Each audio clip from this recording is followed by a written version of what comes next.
Good evening and welcome to the Tuesday evening, August 8th, regular Brevard County Commission. And I have Mr. Pastor Larry Martin here. I lost you. Oh, there you are. Come on up, sir.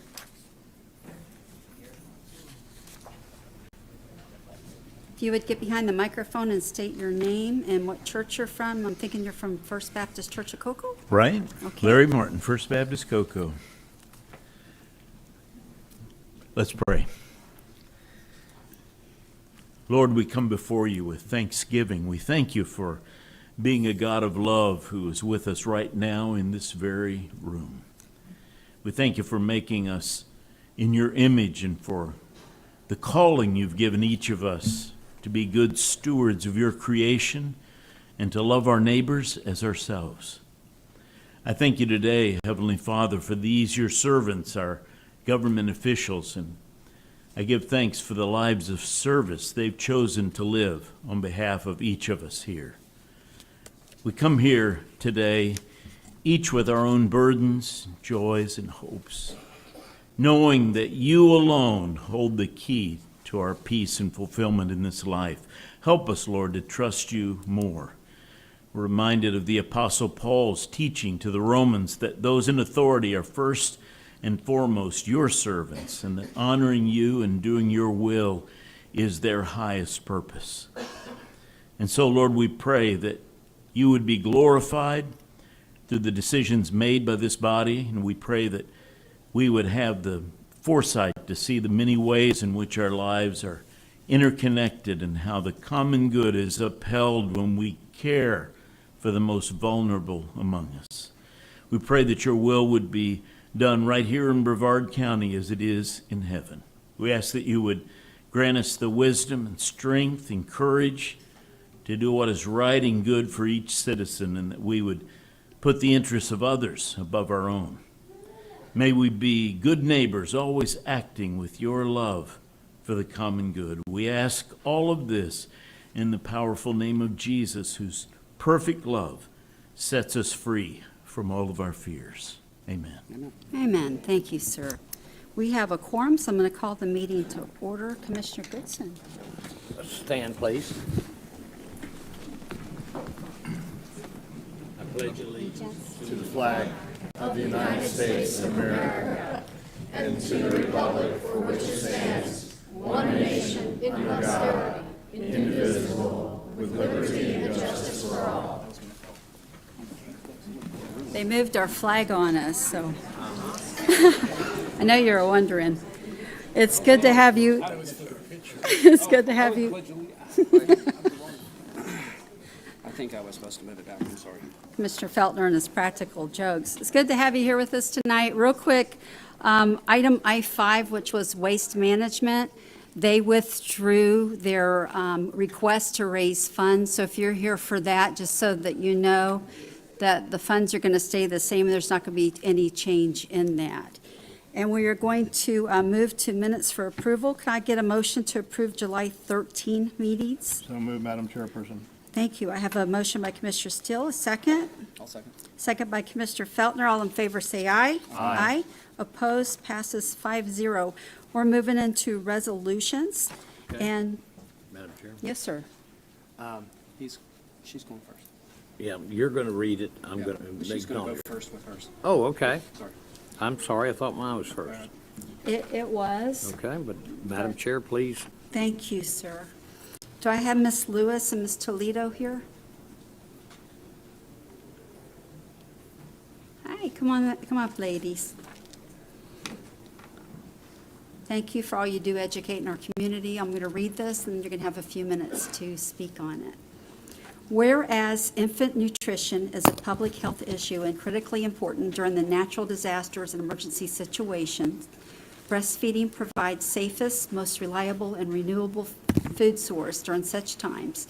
And whereas breastfeeding is proven primary prevention strategy, protecting both infants and mothers from a host of chronic and acute diseases and conditions, and building a foundation for lifelong health and wellness.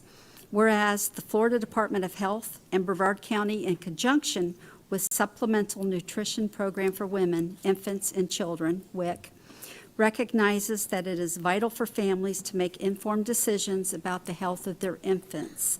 Whereas the Surgeon General's call to action to support breastfeeding calls on healthcare providers, employers, insurers, policymakers, researchers, and the community at large to support mothers in reaching their personal breastfeeding goals.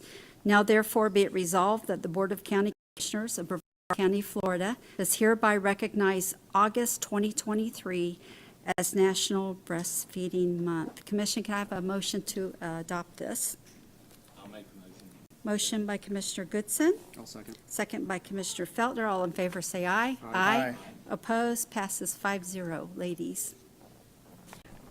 We thank you for being champions of breastfeeding in our community and know that your support makes all the difference for moms and babies. Thank you. Thank you.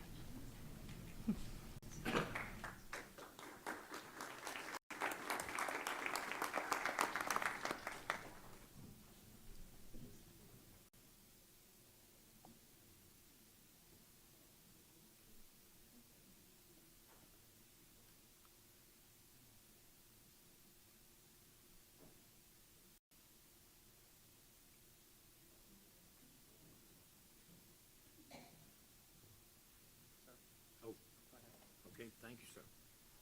Could I have Susie Perena come up to the podium, please? Thank you, ma'am. So the ones you don't know Susie is the organizer of 2023, and she's of Central Florida's Fentanyl Summit and the founder of Blue Plaid Society. Okay? And Mr. Feltner, or Commissioner Feltner, will you read the resolution, please?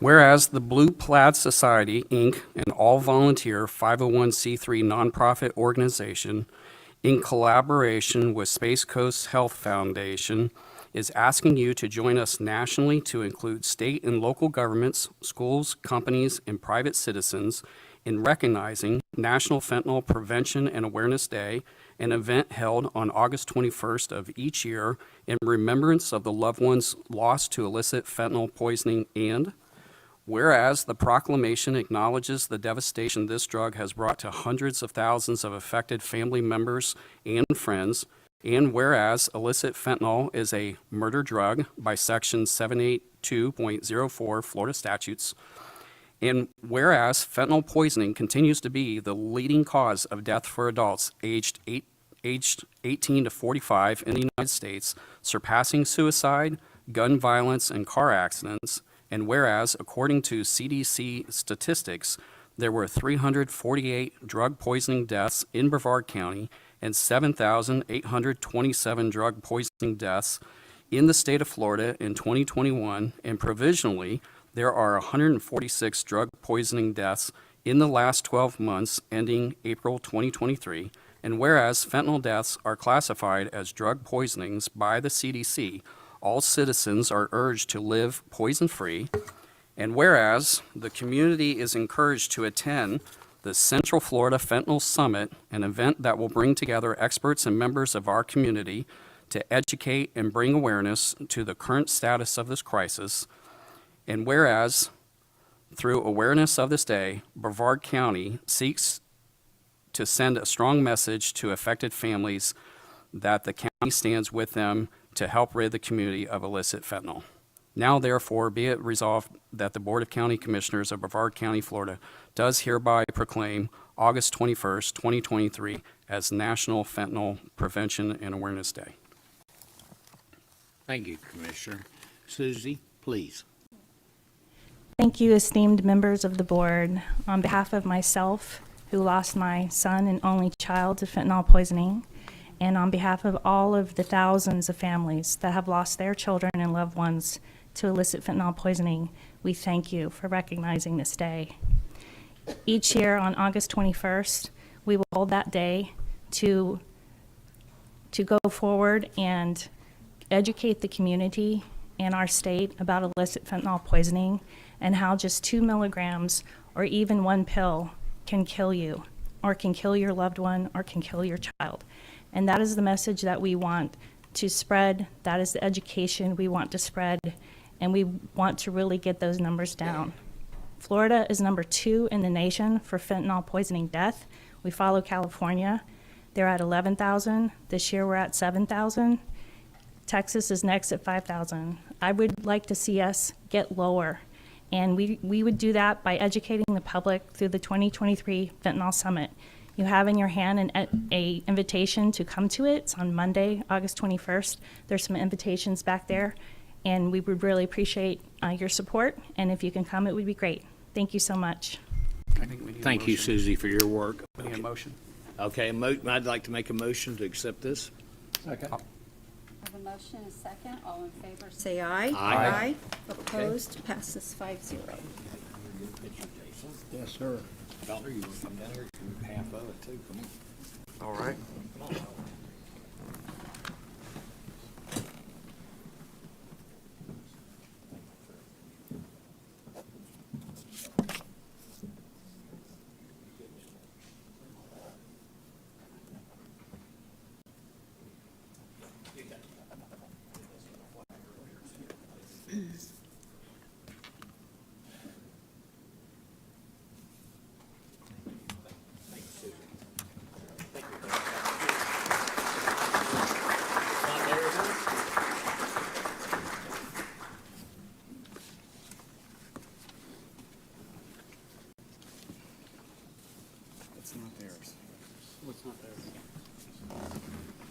All right, we're moving into public hearings.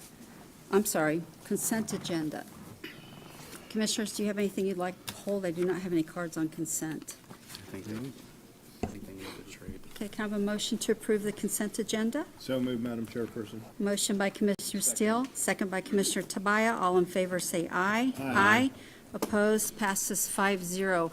I've had a request to move item I-1 to the top. And this is in District 4. Are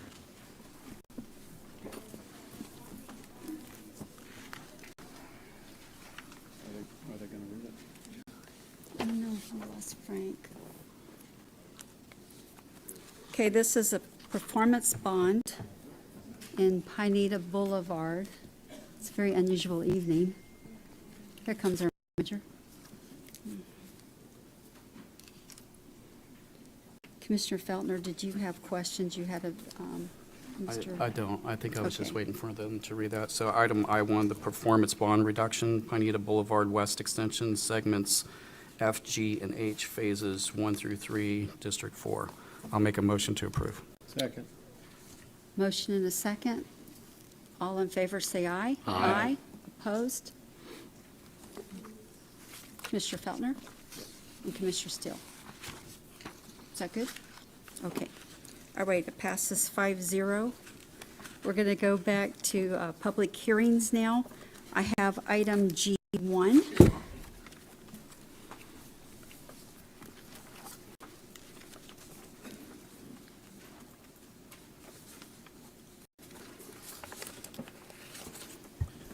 Commissioners, this item is the Department of Justice 2023 Edward Byron Memorial Justice Assistance Grants that will be assisting the Sheriff's Office with a new crime enforcement position, as well as countywide transportation from the various cities to the jail for those that are incarcerated. Thank you, sir. And it's all on a grant, no match. Commissioners, do we I'll make a motion for have approval. have a motion? Do I have a second? All in favor, say aye. Aye. Opposed, passes 5-0. Okay. Thank you. Item G2. Good evening, Commissioners. Item G2 is a wetland impact public interest determination for the new FP&L Center in Port St. John. There are 3 small wetlands totaling .237 acres. They are high-functioning wetlands, meaning that they do require board approval. Mitigation will be provided, and the facility will support day-to-day and storm operations and increase grid reliability. I'm happy to answer any questions. Thank you, ma'am. You guys did an incredible amount of work on this, helping to get this in. It's going to help with hurricanes greatly. Commissioners, it's good. It's only mitigating less than like 0.2% of an acre. So you want to go District to the- 1, that's questions only. No, sir. Unless somebody has questions, Commissioners, do we? Motion approved. Motion by Commissioner Tabaya, Second. Second by Commissioner Steele. All in favor, say aye. Aye. Opposed, passes 5-0. Item G3.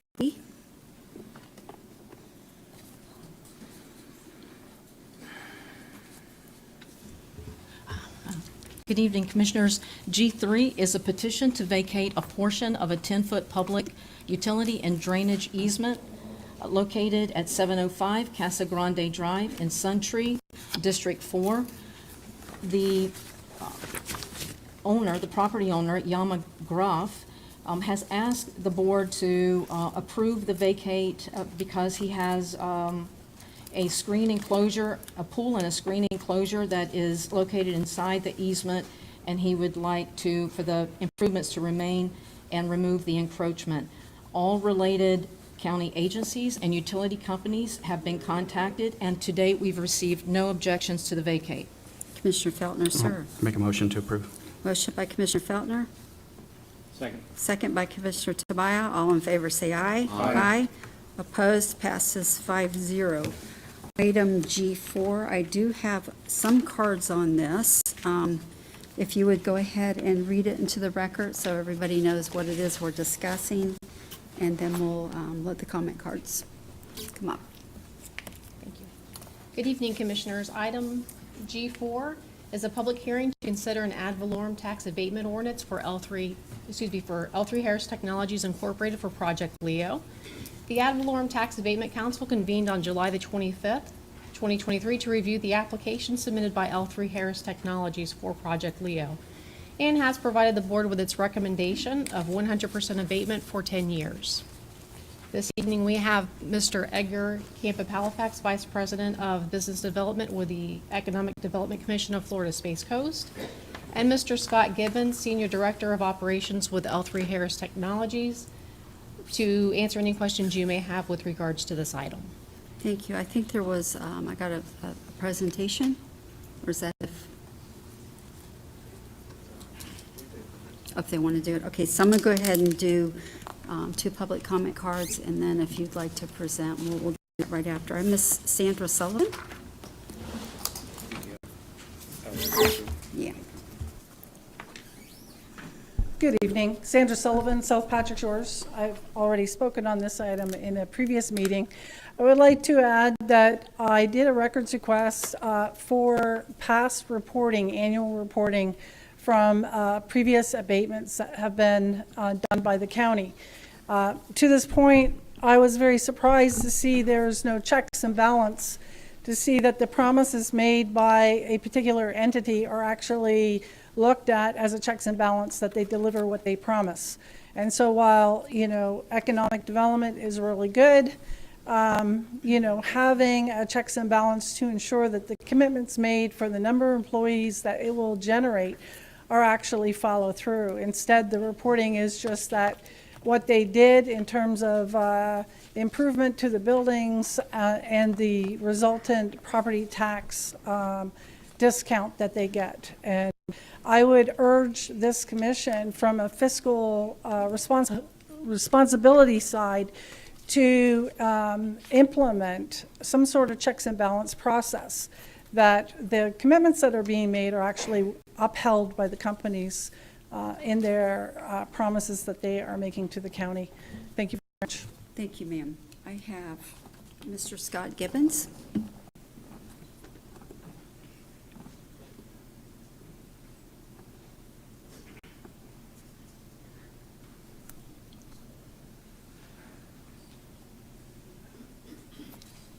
Are you with Harris? Good evening. Yes, I'm Scott Gibbons, Senior Director of Operations with L3 Harris.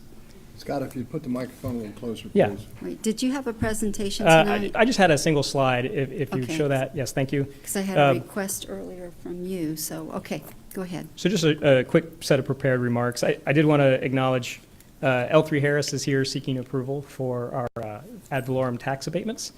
We are the largest defense provider in the state of Florida, and a large presence here in Brevard County with over 7,000 employees working in this area. And recently, the company has been working very hard to grow our impact in the community, as well as our impact in our business with our customers. And so we've done large acquisitions of other companies and growing the organization as well as we're now trying to drive toward having some organic growth within our facilities here in Brevard County. And so we're here to discuss two projects. First is Project Leo, which is a facility being used to produce classified satellites for national defense and security. It's a $80 million investment in a new building that will create hundreds of jobs at an average salary of over $100,000 each. The second project we're here to talk about tonight is Project SAMT, which is a Secure Advanced Manufacturing Technology Center that will be producing classified, unique advanced manufacturing capabilities. And again, it was a multi-$100 million investment that will generate hundreds of jobs at over $100,000 average annual salary. That request for tax abatement is something that I just wanted to point out that it is necessary to ensure the economic closure of these deals. The vacant land that we're proposing these will be built on is additional tax revenue that will come into the county on the order of about $9.6 million over the 10 years, as well as creating a tremendous GDP impact, both direct and indirect, from L3 Harris's contributions. We would like to proceed in this county. However, we are also evaluating doing this facilities in other locations, such as North Carolina, Arizona, Texas, Indiana, where we have had discussions with local governments and had, generous tax abatements that have been provided by those states as well to help us expand our facilities. So most notably in Indiana, we recently expanded our sensor production facility, thanks to some tax abatements and economic values that have allowed us to be successful there. And that state has continuously added that they're willing to continue to help us expand. Our preference, though, is to do that work here in Brevard. So I'd encourage you to please consider the indirect as well as the direct economic impacts. We have a large community of citizens that work at L3 Harris. We're a big part of the community in terms of making charitable donations, over $9 million since 2019. We helped provided for the expansion of the Brevard Zoo, cleanup of the Indian River Lagoon, as well as mentoring children in our Brevard County schools. We want to continue to reinvest in our employees in Brevard County so that we can continue that impact to our community. But we need some help economically to make this feasible projects so that we can continue this growth of our business in this area. So with that, I will take any questions or in there.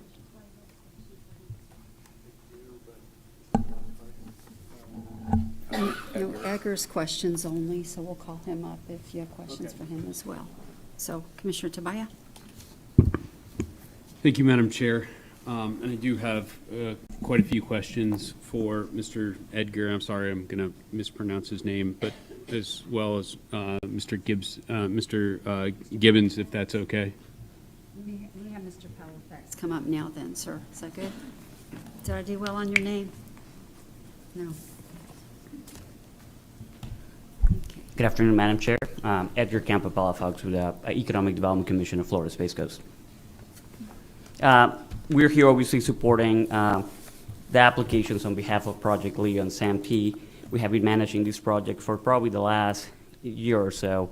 As Mr. Gibbons mentioned, we're in a competitive situation with other states that are looking for these projects, specifically Project Leo, since it's the one that is, being discussed at this moment. The states that, as Mr. Gibbons mentioned, Arizona, Colorado, Indiana, North Carolina, and Texas are states that are providing or looking for this project. In general, and we mentioned this in other projects that we bring, the state of Florida does not compete well with incentives. In the last 10 years, incentives have been pared down for the last 10, 15 years. So we rely a lot on the incentives offered by local jurisdictions in order to compete for these projects. So that's the importance of having these ad valorem tax abatement programs that are eligible for companies that meet the requirement in order to apply for them. As Mr. Gibbons mentioned, Project Leo is being the first project that is being discussed. It's actually proposing a new building on an empty parcel in their Palm Bay campus for about 93,000 square feet of high-tech manufacturing space. Specifically, this project will be expecting to create 101 new jobs over 3 years with an average wage of about $100,000 per job. Just for reference and for the citizens, The current average wage of the county is 55,000 and some change. So these salaries that are being proposed by the company exceed beyond that average wage that currently is for the county. From the investment perspective, the total capital investment for Project Leo is $83 million. Out of that, $70 million is for building and construction, and the remaining 13 is actually for manufacturing equipment. And across their project, what they're looking to hire in the positions ranges from engineering, production technician, configuration management and data management, material management, quality assurance, facilities, and security. As Mr. Given mentioned, the application is seeking for 10 years for 100% of the ad valorem tax abatement. However, there's other monies flowing to other jurisdictions. As you know, the school district, water management districts, and other jurisdictions are not, they don't abate those, that millage, so it will be flowing to those jurisdictions. The last thing is, obviously, the Economic Development Commission is supporting this application, and I will take any questions if, there are any questions from the commission. Thank you, sir. Commissioner Tobias, your light's on, sir. Thank you, Madam Chair. Can I be cleared for a series here? Most certainly. Thank you. And I'd like to begin by the Space Coast EDC has not called, emailed, or requested a meeting regarding this project. Paragraph 3, Section D of the grant agreement states the EDC should focus should be on, quote, working with elected officials and community partners to develop a competitive business environment in the county. The EDC is given $1.4 million annually, but does not meet this basic tenet, as I did not get a single email.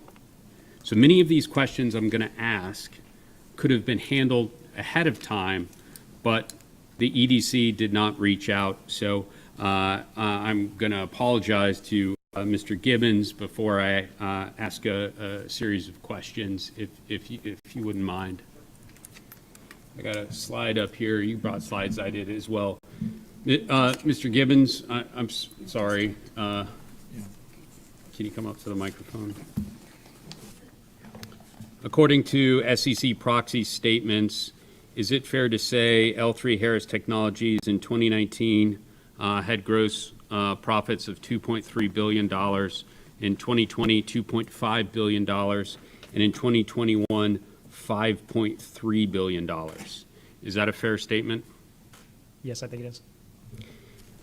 Thank you. The CEO of L3 Harris, Christopher Kubisak's total compensation as reported by the SEC for 2022 before annual bonuses was $16.7 million. Is that correct? I'm not personally, knowledgeable of his salary, but if you pulled this from our annual statement, then it would be correct. Okay, thank you. It was mentioned in the report that you are considering locations in Arizona, Colorado, Indiana, North Carolina, Texas, as well as Palm Bay. My question is, what specific tax abatements and how much money were you offered or was being abated by any of these other localities? Yeah, thank you for that question. Due to non-disclosure agreements, I can't go into specific details in a public forum, but I can say we've had ongoing discussions with local and state governments officials, as well as economic councils in those locations, and we have actively already received some tax abatements to expand existing facilities that we have in those states, as well as receive proposals to continue to expand facilities in those locations. So just to understand you correctly, you got abatements, but you can't tell us how much they are. I don't think I can do that. No. Okay, that's fine. Yeah. Is it fair to say that Palm Bay is the headquarters of 2 of the 3 L3 Harris business segments? It is fair to say that. Is it fair to say that Palm Bay is soon to be the headquarters for Aerojet Rocketdyne, which you recently purchased for $4.7 billion? L3 Harris Corporate will continue to be headquarters in Brevard at this time. Aerojet Rocketdyne does not have any operations in Brevard at the moment. Okay. Are there plans for it to be in Brevard County? I don't have any information to support Okay. that. Is it fair to say Palm Bay is where you have nearly 2 million square feet of building? I don't know the exact number, but it is fair to say we have relatively large square footage of facilities in Brevard. I pulled it off the property appraiser's website. Okay. Is it fair to say L3 Harris has been located in Palm Bay for the last 45 years? Yes, we have been headquartered in Brevard since 1978. Great. Thanks for rubbing it in. I was born in 1978. 45 years is a long time. Is it fair to say that Palm Bay is where L3 Harris built a $130 million, quote, high-tech nerve center? I pulled that from your website. Correct. Great. Has L3 Harris received any Brevard County tax abatements? I don't know if we definitely have received city tax abatements. I believe for the high-tech center, we also received county tax abatements. Okay. Are any currently running right now? I don't have that information with me. Okay. So let me get this straight. You don't know whether or not you're receiving any tax abatements from Brevard County right now? Yeah, I don't personally know, but we have colleagues here that may know. Yeah. Yeah, I do know. Okay. You are. Okay. Okay. I just want not to personally- point out how important these are to your company.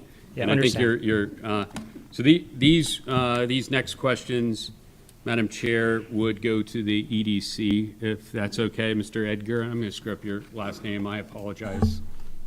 Thank you, Mr. Gibbons. I appreciate it. This goes to assumption that I'm going to get to here in a minute. Did Rogue Valley Micro Devices relocate to Palm Bay without the abatement from Brevard County? Madam Chair, the project Rogue Valley received an enhanced offer by the city of Palm Bay after the county declined their application. So is that a yes? So the Rogue Valley received an enhanced support from City of Palm Bay to compensate for the loss of the incentive application from Brevard County. So yeah, they do locate here with an enhanced support from the city. Okay, thank you. That was a long answer for yes. Okay, let's go to the next slide up here. I have a problem with a timeline that went on, and this ends in a question here, but I found this very troubling, and this happened after, and unfortunately, I might have found something similar, but we'll get there in just a bit.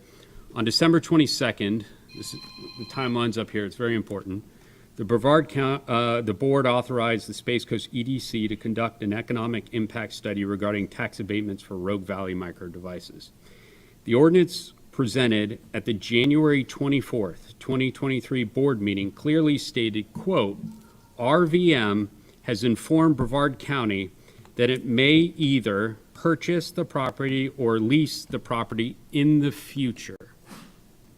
Again, that was January 24th, 2023. They would purchase it in the future.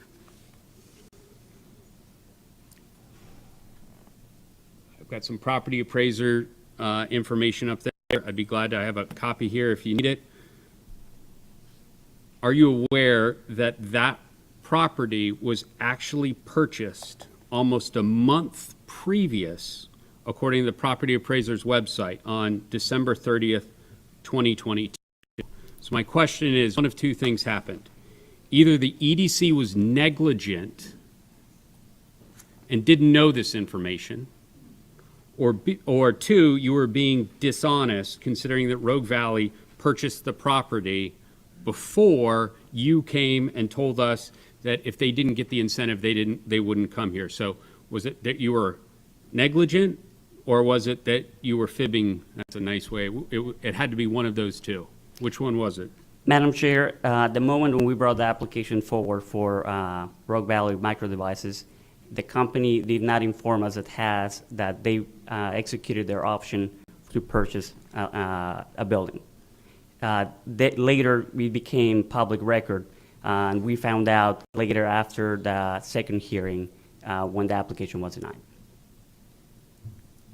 I'll take that for negligent, because that is your job as stated. And so this comes down to an assumption. The whole economic system comes down to assumption. The economic development is based on the assumption that companies, and it was said right here by the senior director of operations, that companies will not locate here without abatements. For a scientific method to work, there has to be a control. The board created that control when they voted to deny Rogue Valley Devices their abatement. if you look on question number 16 on page 3 of the supplemental application, you would see very clearly that Rogue Valley said if they did not receive that abatement, they would not come here. They were not provided the abatement, and they decided to locate here without said resources from Brevard County. I have questions that will go directly to this for L3 Harris in just a minute, but let me give the board 4 reasons to deny this, and a 5th reason why we should kindly ask the EDC to disband immediately. But let's start with the 4 real quick and important reasons. We don't have to approve this. The 2014 voter referendum read, shall the Board of County Commissioners of Brevard County, Florida, continue to authorize to grant? So we don't have to. We can make decisions up here. We made a decision as a body last time not to provide the incentive to Rogue Valley, and they came here anyway. We exercised the choice. I'm asking us to exercise that choice. Number 2, the abatement is 1/8 of 1% of L3 Harris Technologies' total profit margin. They are headquartered here. They have already received 1 tax abatement that L3 Harris, a senior member at Harris, didn't even know they were getting. This is how important these are to Harris. They don't know they're getting them.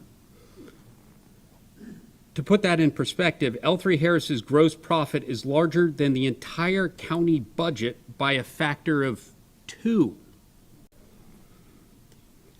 Number 3, Palm Bay has already granted L3 Harris over $11 million in tax abatements that passed unanimously on 7/20. And number 4, Brevard County is a wonderful place to locate. Rogue Valley Microvices did not get the abatement and decided to come here anyway for that very reason. L3 is already located here. They've been here 45 years. They're going to come here anyway. L3 Harris Technology has a fiduciary responsibility to your shareholders. Last quarter, I have to say this, last quarter you returned $338 million to your shareholders. You're doing a great job. Nearly $1 billion last year, according to an L3 investor letter. So you've done well. This board, however, has a fiduciary responsibility to the taxpayers of Brevard County, and that includes fully funding infrastructure and the lagoon, not adding to the bottom line of L3 Harris. And I was going to end it there until, and I don't do this very often. I mean, I did it very often when Billy Prasad worked in this office, but I'm going to do it a little bit now for Brian Bond in my office caught this, former sheriff's deputy. You guys have a packet in front of you right here. Caught this today, and I would have put this up earlier, and you may not be aware of this. You weren't aware when the last company purchased land, so why the heck would you be aware of this? It's only public record. But I was grabbing, or Brian, I apologize. Brian was grabbing some backup data, so we looked up the backup data on the property appraiser site, the very site where L3 Harris is going to build these. So I'd like to punt this to Mr. Gibbons for a second, because I don't think you're aware of this. Mr. Gibbons, would you like? Thanks.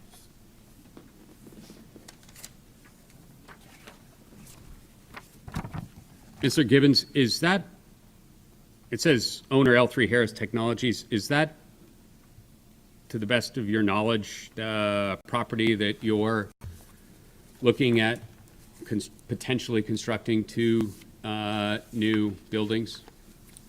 Yeah, I assume you're referring to the red outline box on the graph? Yes, sir. Yes, that is the location, 2 locations we're planning to build, Project Leo and Project Santee. If you get the incentive. if we get the incentive. That is the Perfect. intended place to build Great. these. Would you- Rezoning the plat was a requirement of the city, Would you right, in order to get financing for the buildings. Wonderful. Yeah. Can you turn over to the next?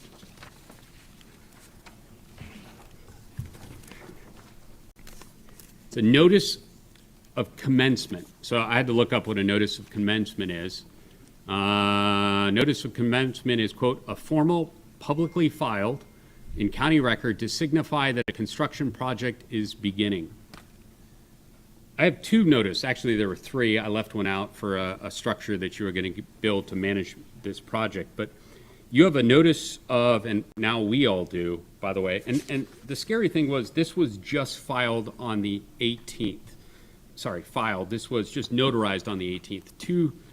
So Palm Bay, when they decided to, in my opinion, wrongly give you that $11 million, they didn't have access to this. And I just saw this yesterday. But you have a notice of commencement to demolish a building on that property. And then my favorite one, to construct a new facility on that property. So this is notarized by Timothy Rodriguez on the 12th of June, 2023. I'd like to thank the clerk for her diligence on getting this up. So my question is what are you going to construct here, and why are you moving forward if you're only going to move forward unless you get, we haven't voted yet to give you this tax abatement. Why would you move forward on this? So let me address the demolition of a building first, if I may. I'm more concerned with the construction of the new one, but sure, I put it there. I understand this one has more detail. So this is an older facility that's no longer being actively used. And it is considered a decommissioned facility and safety hazard to the employees on the campus. So it's being demolished not to make room for a new facility, but to provide for safety of our employees. And so let's just go with the construction of the new one. So Are you gonna construction build a of the new pool? facility, I would say, there's insufficient detail on this particular document for me to know what this new facility is. So I don't really have enough information to answer regarding that. Okay. It just says construction of a new facility.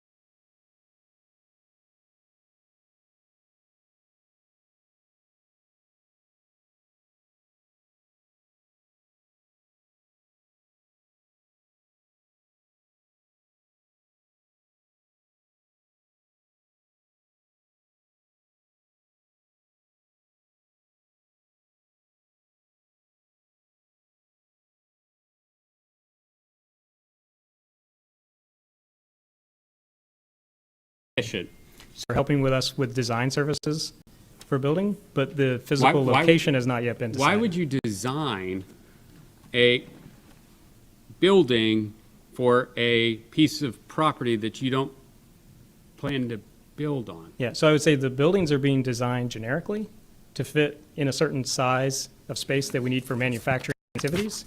It's not designed specifically for any given plot of land. And yet, it's designed to fit this particular plot of land where we have ingress and egress, and we avoid the land. I imagine that's wetland. I honestly have no idea, but I'm not the one moving forward with this. Yeah.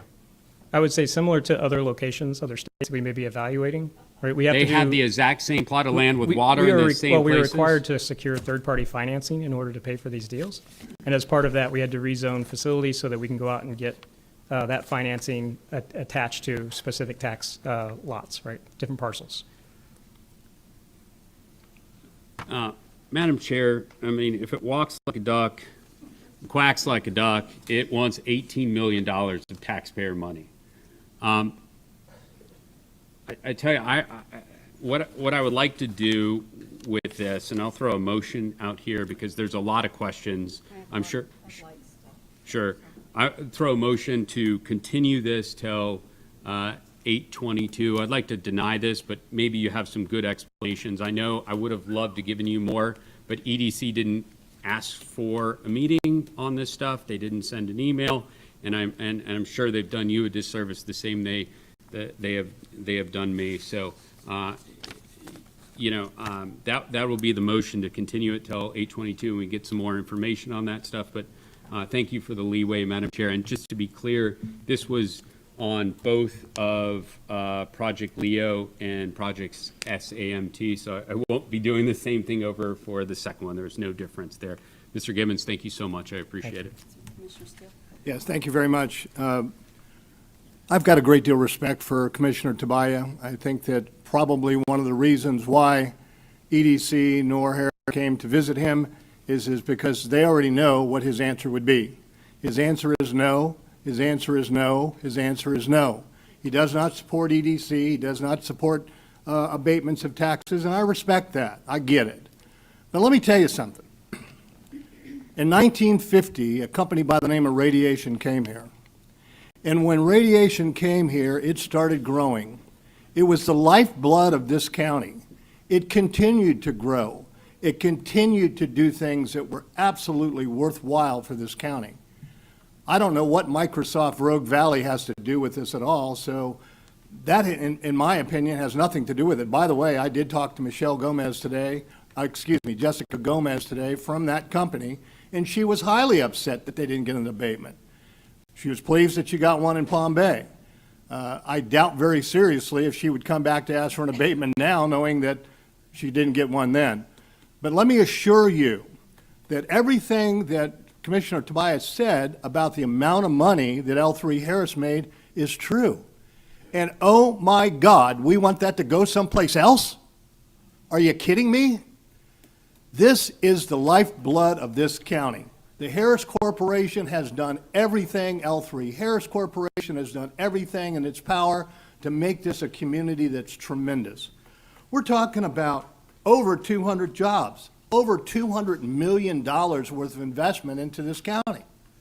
We're talking about spin-off jobs of about 15 person per job. How many people do we need to make this county any better? I mean, this is just incredible. Now, not too terribly long ago, I don't know, 8 or 10 years, we had the Challenger explode. And what happened after the Challenger exploded? Major depression in Brevard County. And it went downhill for a long period of time until we started with Enterprise Florida and Space Florida, and we started the program to start bringing new corporations in that weren't necessarily defense-oriented, but had a combination of defense and capitalism. And how did we do that? We did that with specific incentives. And Ms. Sullivan, I appreciate your comment in regards to the jobs, but this isn't a particular job where you count how many people are going to be employed. The jobs that were the incentives were set on a CPM. After they got 50 jobs, there was a certain situation. This is a different type of incentive. We've got an opportunity here that if the world goes to hell in a handbasket and we have one of these rockets blow up, we will have a particular situation where we've got great jobs in Brevard County. I don't know whether L3 Harris won't come here. I just don't know. But I'm going to tell you something right now. When I was on the Space Florida Board and the Enterprise Florida Board, when the Harris Corporation wanted to move its headquarters, holy crap. If you want to talk about ruining a community, take Harris out of this community. Take them out and see what happens to this community. I'm going to tell you right now, I'm in favor of an abatement. They've done more for this county than anybody else that I know of. And as I said, listen, I like Commissioner Tobias. I know how he's consistent. I appreciate and respect all of it. He's a great researcher. We just have a difference of opinion on this issue. And I pray that I have enough votes today to get an abatement for these taxes for the Harris Corporation. I think we're gambling if we don't give it to them. Thank you very much, Madam. Thank you, sir. Commissioner Goodson, I can't tell if you're trying to push your light or not. Thank you, ma'am. Thank you, Madam Chair. Gosh, this is getting to be really interesting, isn't it? I bet you won't come back here again in front of Tobias unless you do your homework, right? You know what I haven't heard? I've heard all the great things about Harrison. That's true. And I've been here 65 years of my life. Haven't heard a thing about you. Haven't heard a thing about the people that go to work every day, that run a business, and they don't ask for a tax abatement. They don't ask for that. And if you're making that kind of money, I don't know why you need a tax abatement. And if you talk about the Challenger blowing up, when it blew up, yes, things slowed down, but the ones of you that own businesses, you went to work the next day. You paid your taxes. You tried to find employees. So how about you?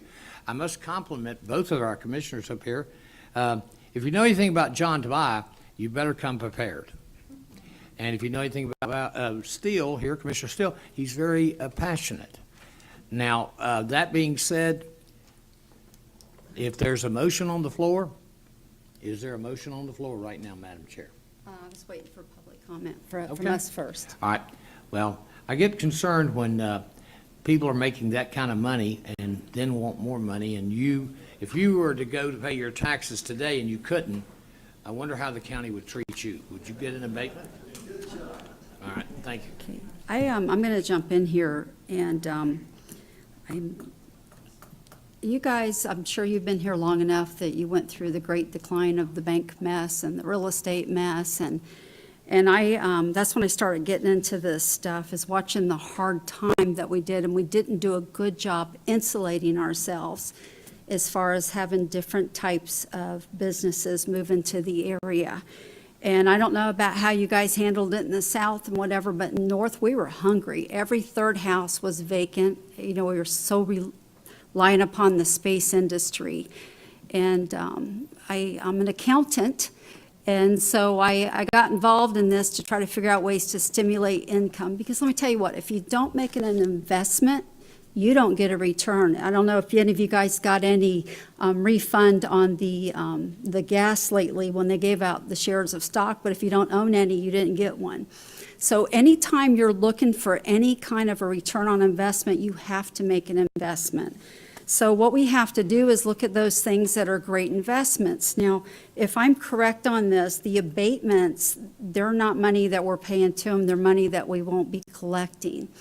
And so what that means is we're not putting any money to apply towards this. We're not, if they can fulfill what they said they will do, then we're going to give them an ability not to do that. If they put nothing there, we get nothing. So, you know, it's trying to look at this. And right now, I kind of wish we had Commissioner Smith up here right now, because he would really give the old 1-2 on Blue Origin and what we had to do there for that incentive.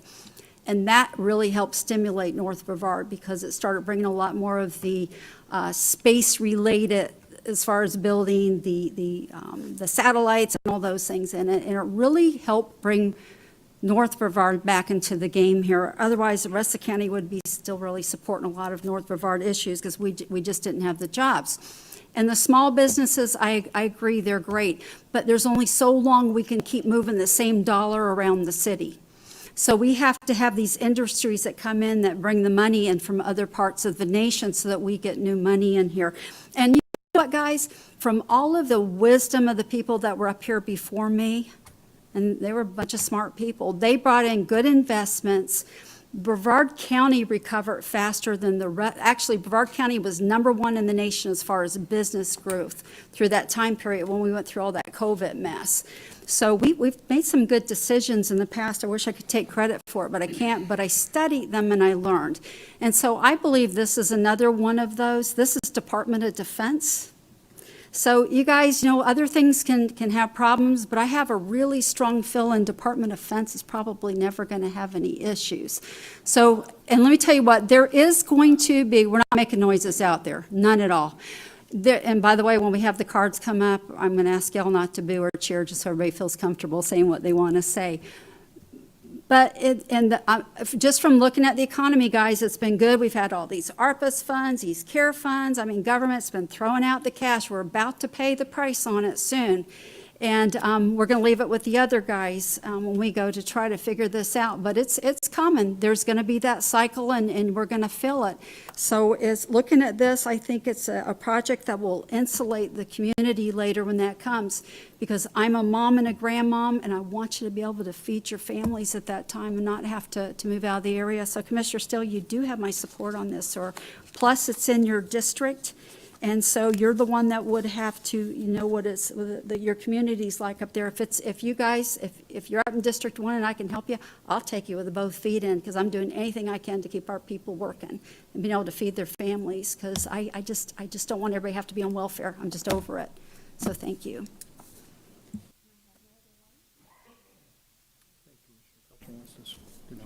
Commissioner Tobias? Thank you, Madam Chair. And you brought up a very good point. And there's no insults to Commissioner Feltner here, even though he hasn't said anything. But sometimes I miss Commissioner Smith. He would have these wonderful stories that I'd wonder, is there a point coming? And there was always a soft landing on these. And I always walked away knowing a little bit more about the issue and a little bit more about Commissioner Smith. So I'm going to put on my Commissioner Smith hat and tell a personal story here. I grew up in England, and I did marginally well at school, and then moved here to Florida.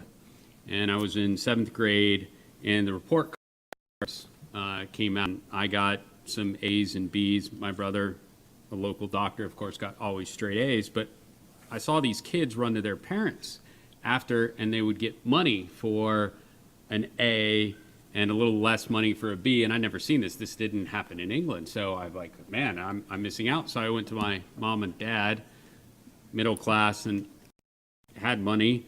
I said, hey, listen, I got a bunch of A's and some B's. Everyone's getting money. I'd like to get money. And my dad looked at me and said, son, that's not the way it works. Success comes from working hard. And if you work hard to get an A, I shouldn't reward you. The A is good enough. It's going to help you go to college. It's going to help you take out less loans. It's going to, and it didn't make much sense to me at the time, but I didn't need to be incentivized in order to get good grades. And L3 Harris doesn't need to be incentivized to create more jobs, because the more jobs they create, the more money they're able to return to their shareholders. So I'm going to let this ride, and I asked to continue it. I'm going to pull that one off and hope to hear a different motion. Hopefully that, it goes in a different direction than that. So I miss you, Commissioner Smith, for your good stories.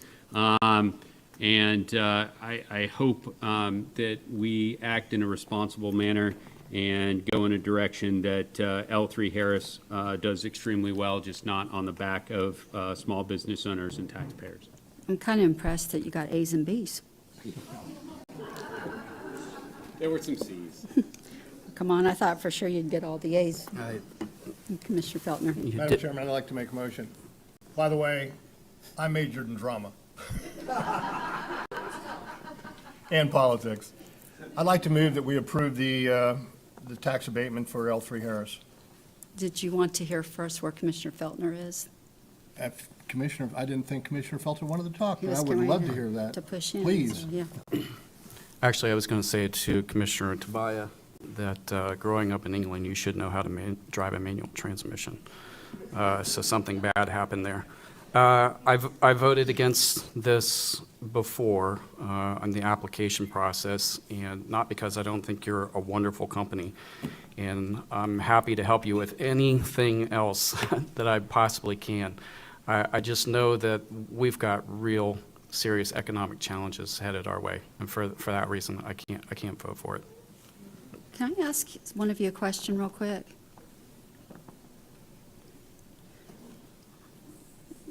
If this incentive doesn't go through, as far as this aspect of this project, will this project come to Palm Bay? Already gone to Palm Bay. Madam Chair, But they're doing more stuff, right? Madam Chair, that's always the risk with, when we're in competitive situation with other states. That as we're competing for the investment, there's a risk of this investment going somewhere else. Is that a strong risk right now, is my question. I know when we did the Blue Origin, somebody else was about to get them, and if we didn't do what we did, we would never have gotten Blue Origin, because it's just a different day. I get it, you get incentives for doing things, and But here's the thing, it's not your daddy's economics anymore. This is the real world out there, and people are competing for big businesses.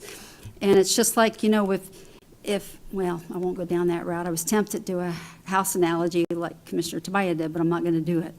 But that's just really the million-dollar question here, in all honesty, is it going to end up costing our citizens if we don't do this competition? So on this, and listening to the commission, Commissioner Steele, it might be wise to hear Commissioner Tobias' motion one more time, because it might give us a little more time to get more data, if I'm correct, on what you were going to make a motion on. I would be happy to yield to Commissioner Tobias. Would you restate your motion, because you were going to put this forward and wait on it, right? Yeah, Madam Chair, I requested to pull that motion and let it ride. Okay, so you're not going to make that motion now? No, Madam Chair. I'd like to pull it. Okay, thank you. All right, then I have the floor open for a motion, I made a motion to approve. and I would second that motion, if I may. Madam Chair, to be Yes, clear, sir. this is Project Leo, because these are two Correct. different ones. Yes, Yes, sir. sir. Sorry, Commissioner. Item G4, correct? Correct. Correct. All in favor, say aye. Aye. Aye. Opposed? Nay. It does not pass 3-2. We're going to move to item G5. Good evening. Item G5 is a public hearing to consider an ad valorem tax abatement ordinance for L3 Harris Technologies Project SAMT. The Ad valorem Tax Abatement Council convened on July 25th, 2023, to review the application submitted by L3 Harris Technologies and has provided the board with its recommendation of 100% abatement for 10 years. Okay, Commissioners, we've done a lot of conversations on this. Commissioner Tobias, you already did all your questions. Madam So- Chairman, I move Yes, that sir. we approve. Motion by Commissioner Steele. Again, I will second the motion. All in favor, say aye. Aye. Opposed? Nay. It does not pass 3-2. All right, thank you. Thank you for your time.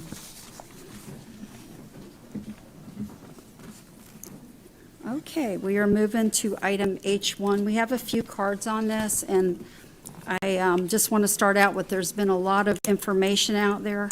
Some of it's been good, some of it not so good, but we're going to go ahead and go through these cards. What I would ask, because we have a large group, and I know it's a little bit sensitive of an issue, but if everybody could talk clearly, so no yaying or booing, just so nobody feels funny kind of stating where their opinion is on this. Is that fair? Okay, very good. Madam Chair, Yes, sir. may I have 1 second on this? You before may. I would be wonderful for you to take a second on this. Thank you. And if we can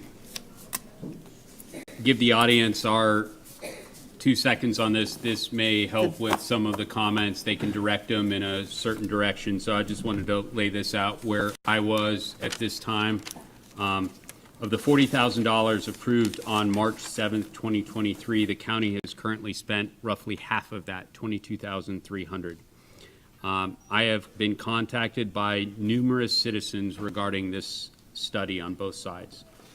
And I will tell you right now, I do not want to vote on this item without any more, without getting more community feedback. I think that's very important.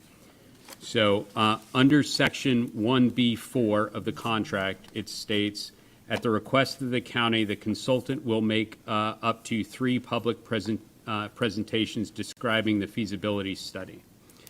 Therefore, I would like to suggest having our consultant hold a community meeting in Merritt Island for public engagement. After that meeting be held, the consultant can send each commissioner individually a 1-page summary of the meeting. I'm not prepared to take action on this because I think it's extremely important that not just the folks that could come from Merritt Island to Vieira be able to voice their opinion, and you're more than welcome to speak, and we greatly appreciate that, but I want to give everyone in Merritt Island the ability to be in their backyard and voice their opinion on whatever that is. So glad to hear what's being said, but I will have a motion at the end to have a meeting for as many people that want to show up in Merritt Island as possible and as is in the contract. So I just wanted to say that, Madam Chair. Thank you, sir. Commissioner Goodson, if you wouldn't mind, I wouldn't mind you jumping in and kind of clarifying where we're at on You this. allowed him to jump in, correct? Would you? Yes, I'd like to jump in. I would love for you to, sir. Thank you, ma'am. Because, I want to make sure that I feel like I'm fair game. I'm gonna help you right Today, after. all we're doing today is voting to accept the feasibility study. It doesn't favor against or for. It doesn't favor incorporation. It's just the acceptance. Is that not correct, Morris? That's the requested action, sir. You're correct. Okay. And have we completed or has the study completed everything that's in state statute? The study has completed the items that are required by state statute. Okay. That's all, Madam Chair. Thank you. That's all I wanted to say. Thank you, sir. I want to go ahead and preface this just for a moment. Commissioner Goodson is the District 2 Commissioner. He's a great person, really loves his community, does a great job, and I'm pretty sure you're pretty good with them. They seem to like you, yeah. And from hearing some constituents, I think he wanted to go ahead and see what everybody wanted. And we hear a lot of information from Merritt Island about these concerns quite often. And for the years, you guys have usually showed up and done a lot of communication to us. And on that, Commissioner Tabaya was able to help Commissioner Goodson, being a new commissioner, with some funds if they wanted to go ahead and do a study. Here's the thing, guys. This is all about you and what you want, whether it comes back, whoever gets what study, they're going to have to sell the community. It has nothing to do with us. It's whatever you want to do. To be honest with you, we lose a lot of tax dollars if this were to happen, so it's not my favorite thing to happen. But we are here to take care of the community, and if it's something that Merritt Island would want, you guys should have a voice to say you want it. If you don't want it, if y'all please wouldn't do that, because you're going to make me feel good, and I loved it anyways, but if you hate me, it's going to stop me too. So, but it should be your choice and your opinion. So all this is doing is getting some data together, whether it's good or bad, and then it's up to Merritt Island to decide what they want to do. Taxation with representation, it's always should be in your court. So that's where I always are going to land. But even with this, Commissioner Feltner has done so well of educating us. But this is just a study. We just prepared it for you guys.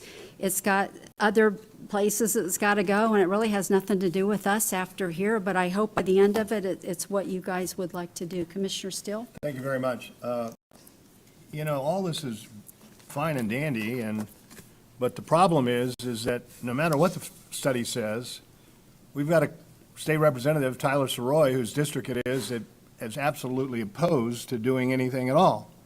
And I don't know if a state representative is going to submit a proposal to allow this to happen. So my question, I guess, is that aren't we throwing good money after bad? And for the last 50 years, people in Merritt Island have been going through the same thing, and every time, Merritt Island stays in the county. And yet, here we go again with a situation where we're somehow or another giving the people of Merritt Island a right to do it, but it looks to me like we're not going to get cooperation from the legislature. If we don't get any cooperation from the legislature, we're just wasting money. Commissioner Butler. Thank you, Madam Chair. I guess this is a question for Morris. If we don't vote to accept the study tonight, what does that mean for the incorporation going forward? Can the group still petition the legislature without this board accepting the study? It has no impact whatsoever. The group can still petition the legislature. They can take the study that's now a public record and submit it to the legislature along with the proposed municipal charter. But as the chair referenced and as Commissioner Steele referenced, it's up to the legislature whether they move it forward via special act. Follow up, Madam Chair.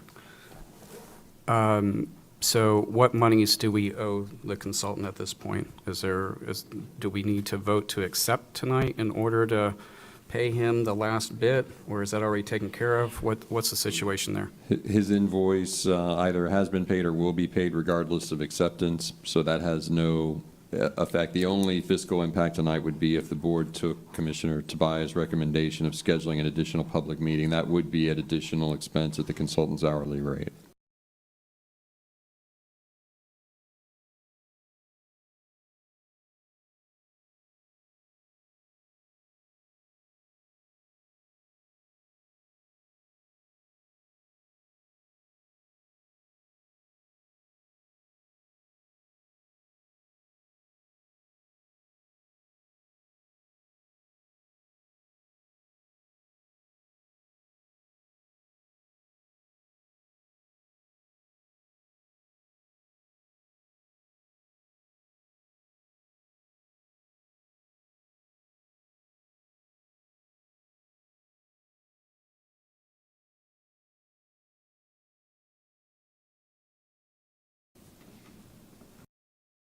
Yes or no?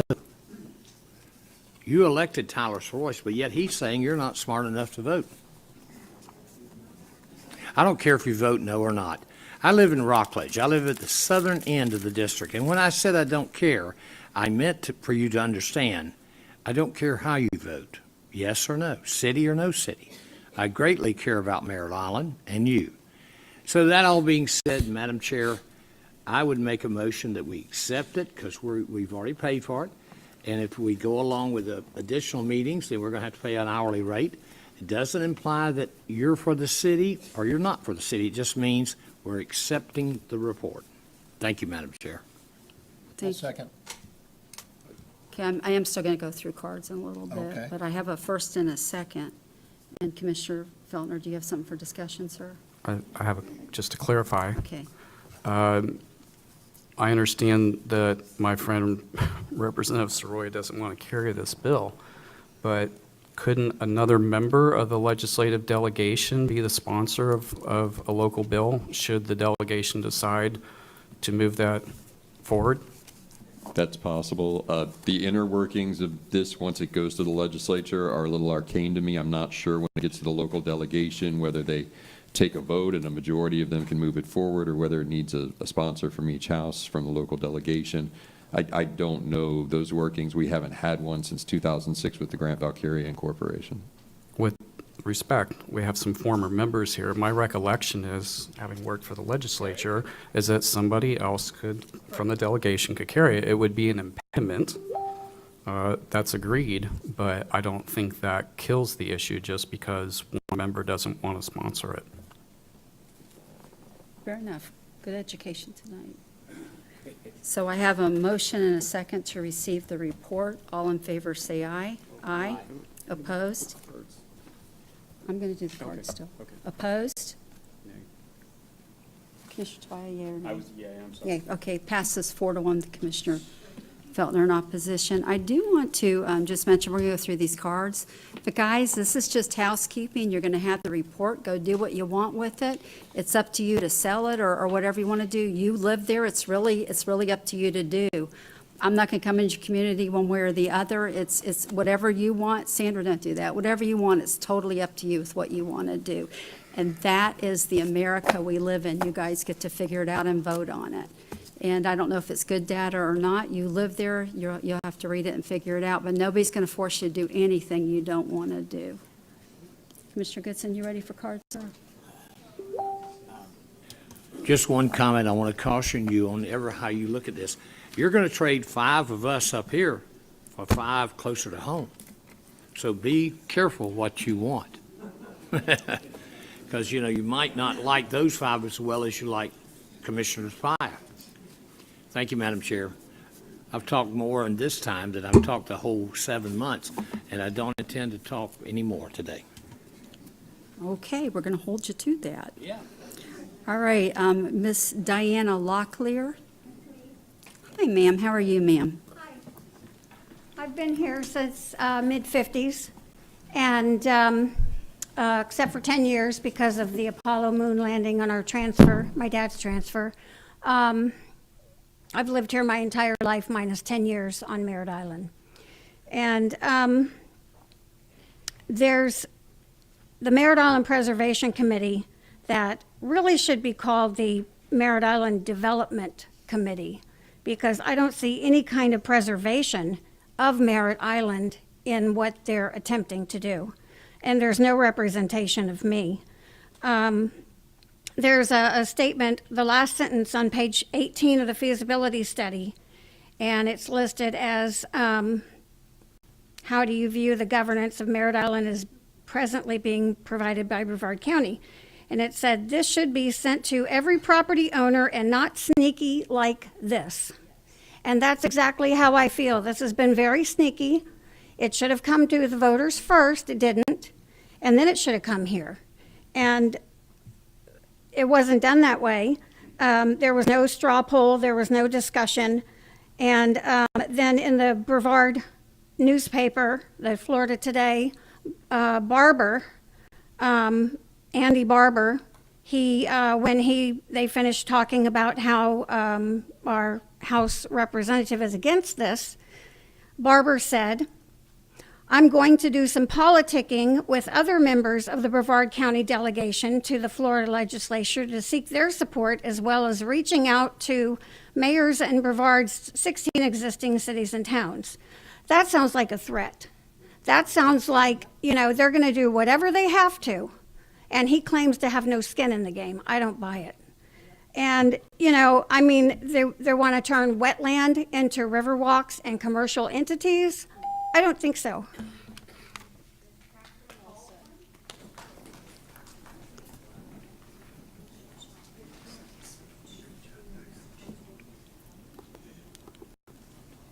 Can I make a comment about the straw poll issue? I won't wait till the end. I was going to jump in. It's going to be all night. That's all right. Hey, guys, please do remember not to make any responses when people talk. I would really want everybody to have a freedom to say whatever's on their heart. Ma'am? I'm Catherine Baldwin. I've been in Brevard since '72, been in Merritt Island since '98. I thought that I tried to keep abreast of what's going on in our county commission, and was really surprised when I heard that all this money was going to get paid for a survey of something that I do not know a single person that would support this. It seems like wasted money to me. I wish it could have come to the people first. I have no faith that making Merritt Island a city would be any good for any of us. Our current millage, for example, is half the millage of the city of Cocoa. And the city of Cocoa is now raising their millage because. I don't want my millage rate to double. We're having enough trouble keeping our insurance, paying our mortgages, paying our gas prices. I don't see how this would be any good for me, but more money out of my pocket wasted, just as the thousands of dollars that was wasted on the survey. Thank you. Mr. Dennis Riley. And after that, I have Bob White.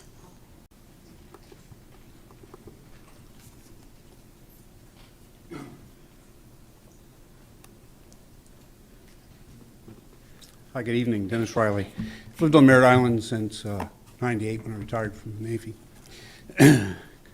Just tell you, I like you.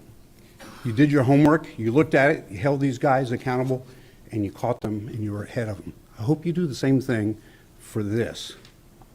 That shows a lot of character to me. Mr. Goodson, I voted for you every time you were there. I have friends who are your friends, who are old-timers, and the comments they gave to me about you were very good.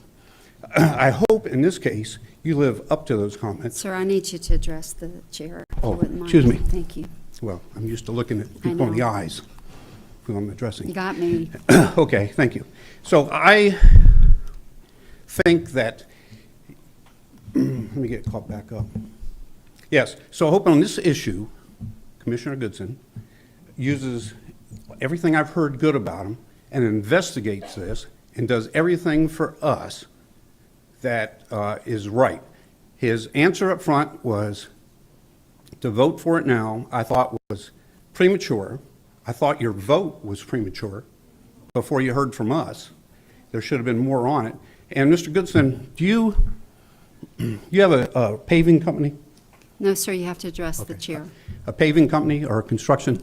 You're going to have to ask that offline right now. I'm so sorry. Or you can put it up here and maybe he'll answer it later, but it's Okay, public so comment I'm time. looking for conflicts of interest here that would happen in Merritt Island, that commissions can have friends and everything else, and they vote that way, and now we are stuck with another West Palm Beach on Merritt Island. And I think that's what it's going to become for the Port Canaveral and Cocoa Beach, because some of that area is limited. North Merritt Island is going to become West Palm Beach. And if you've been over to the west coast of Florida, anytime in the last 10 years, Thank you. you would know, sir. you don't want Mr. to Bob live there. White, sir? Ma'am? Thank you. Thank you very much, Madam Chairman. I'll be speaking in my capacity today as the chairman of the Republican Liberty Caucus of Florida and as the immediate past chairman of the Republican Liberty Caucus right here in Brevard County.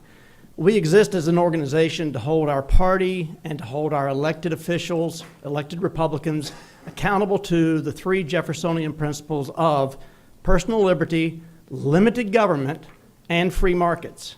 And I know that this is not the board that will ultimately make the decision as to whether or not this referendum gets placed on the ballot. But I can assure you that our organization will be doing everything it possibly can on behalf of the citizens of Merritt Island and Brevard County in general to stop what is going to be essentially an additional layer of government. You cannot, as an organization, support limited government without absolutely opposing, in no uncertain terms, the creation of an entirely new layer of government. So that's number one, the limited government principle. Number two, the principle of personal liberty. No offense to anyone that's an elected county commissioner here today, but government at every level at some point encroaches upon personal liberty. That's just the relationship between government and citizens. So there's another reason, based on our principles, for us to oppose this. And ultimately the same thing is true of free markets. At some point, government always comes into conflict with the ability of citizens to be able to exercise their right to operate a business and function in a free market. It's just, you just cannot get around that fact. So I can assure you that on behalf of our organization, we will be doing everything that we can to stop this from ever making it onto the ballot in the first place. Thank you very much. Thank you, sir. Mr. Andy Perazek and then Mr. Jack Smink.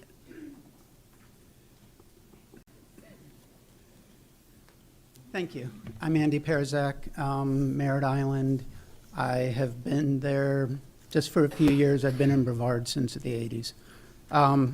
Really, what I'm wanting to talk about is the fact that you've just accepted this, but yet the RFP Statement of Services, Section C, gives the result. Data analysis to support the incorporation is necessary and financially feasible. This is supposed to be a feasibility study to determine whether it was feasible. And that says that is the answer right there. The RFP also never defined the term committee. So who is this committee that was identified and that corroborated with the consultant? That should be in your RFP documents. Having just retired from DOD, source selection, I did a lot of acquisition. I know that, I know the RFPs, I know source selection. This would never cut it in the government, in the federal government. The other thing is the feasibility study data is inconsistent as far as populations. It says at one point we have 45,000. But then in the population section of the feasibility study, it says we have 15,000. 15,000 with the area that's covered does not constitute city requirements. 45,000, I don't know where that number came from. Census data said like 34,000. So data's everywhere. There's no consistency. And that's all I wanted. Thanks. Thank you, sir. Mr. Jack Smink, and then Larry McInerney. I haven't seen you in a while. How are you doing? Yeah, it's been a while. Doing great, doing great. I'm Jack Smink. I'm here as a citizen of Merritt Island, Florida. And of course, I oppose this study, independent study, independent, okay. Third version of it, it's independent. It is interesting that none of the commission have asked a high-level staff in open public meeting about some of the core questions constituents have asked. It's nearly certain that these conversations have taken place behind closed doors, so why not put them out in the sunshine? John Denenoff, Frank Abate, and Kathy Wall have been employed with Brevard for many years. They have dealt with local government services, capital expenses, interlocal agreements, and budget countywide full-time, and for longer than any of our commissioners, with all due respect. Given their long-standing expertise, they are likely in the best position to conclude the likely outcome of incorporation of Merritt Island. If the commission wants to show that it is interested in truthfully informing the public, you have the ability to show your commitment to putting out the truth by asking John Denenoff, Frank Abate, and Kathy Wall following questions, and then I'm ready to step away from this dais. Based on their years of experience, do they believe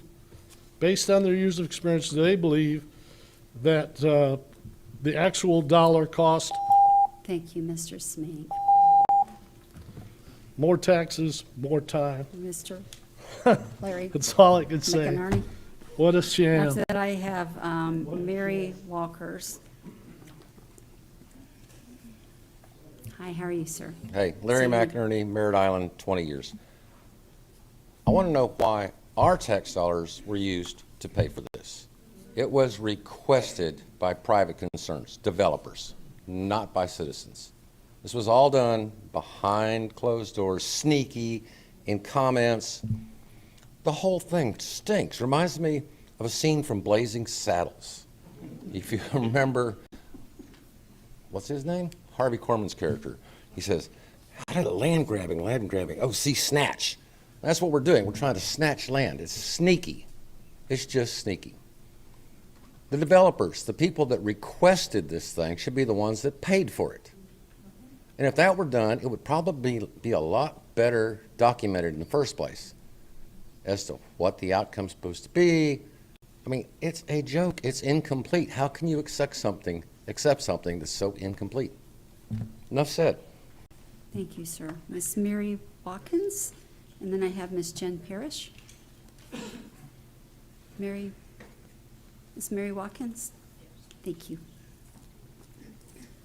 You're all the way in the back. How are you? I am fine. Thank you for this opportunity. I am speaking both on my behalf and on my husband, Donald Leitner, both lifelong residents of Merritt Island. Actually born in Cocoa Beach, but I've lived in Merritt Island for over 50 years. I acknowledge the previous questions. How did this study come up? We had a public vote on Merritt Island becoming a city sometime in the last 20 years, I'm sure, and it was voted down soundly. I heard nothing of this study until it was completed. I ask again, why did you accept something that people have already pointed out have such major problems with? Just having worked for the Census Bureau, I can tell you to have that many failures in the number of residents listed in Brevard County, in Merritt Island specifically, should show you that there's some problems. I appreciate your time, and I'm sorry that you all accepted a study that is so incomplete and so poorly done. And I am disappointed that the county commissioners, my tax dollars, paid for this study. Thank you. Thank you, ma'am. Ms. Jen Parrish and Gregory Scalia.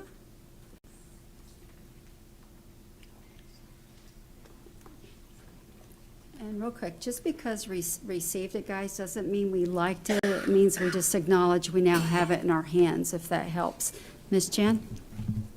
All right, good afternoon. And I had a speech prepared, but realizing that you guys adopted this before you heard all of the constituents that you represent is just an absolute disappointment. The process was completely circumvented. You completely went around the folks that you're sitting up here representing. And it's not fair, it's not right, and again, it is a disappointment. I am a resident of Merritt Island. I have lived here only since 2008. I have a small business here. I have 2 little kids that I'm happy to be a Merritt Island resident. But what you're doing right now is unfair to the constituents. You're not listening. And that is your primary role, is that you represent our citizens within our district. And I'm really unhappy with this result. Thank you. Thank you. It's Gregory Scala, and I'm going to say one more time, we're not in favor or not in favor. We got a report, we're acknowledging we have it. We're not for it, we're not against it. So that's what's going on right now. Just, it's the truth, no matter what you've read on Facebook, but that's just the truth of this right now. And you're Mr. Gregory?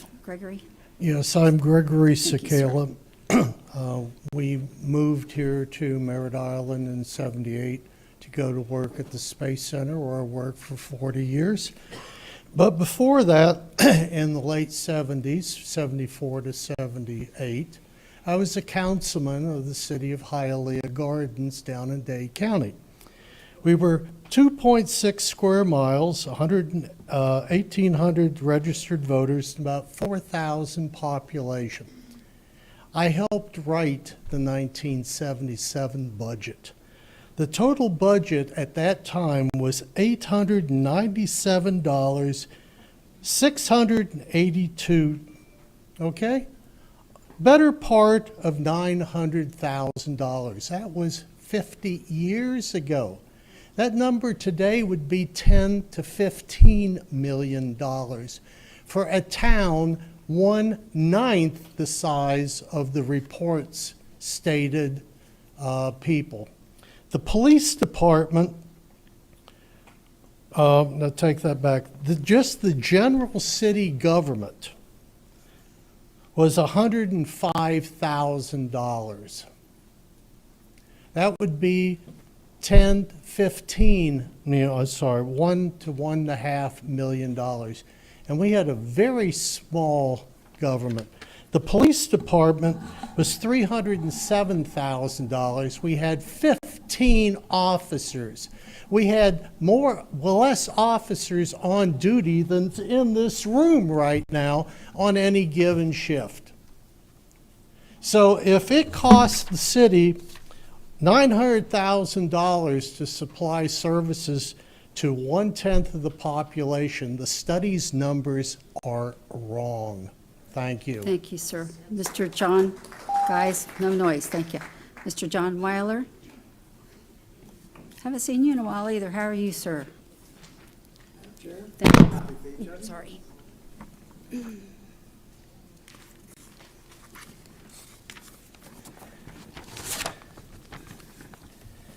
I've reviewed the Merritt Island BGM feasibility study. And from my standpoint, I consider it a fantasy report. And I'll tell you why in a moment. There's also my understanding that what I can tell from when I read the report, that doesn't meet the requirements of the RFP that you put out. It doesn't meet state statute. Some of the reasons it doesn't. It doesn't list major reasons for proposing a boundary change, description of development being proposed, and a statement of when actual development is expected.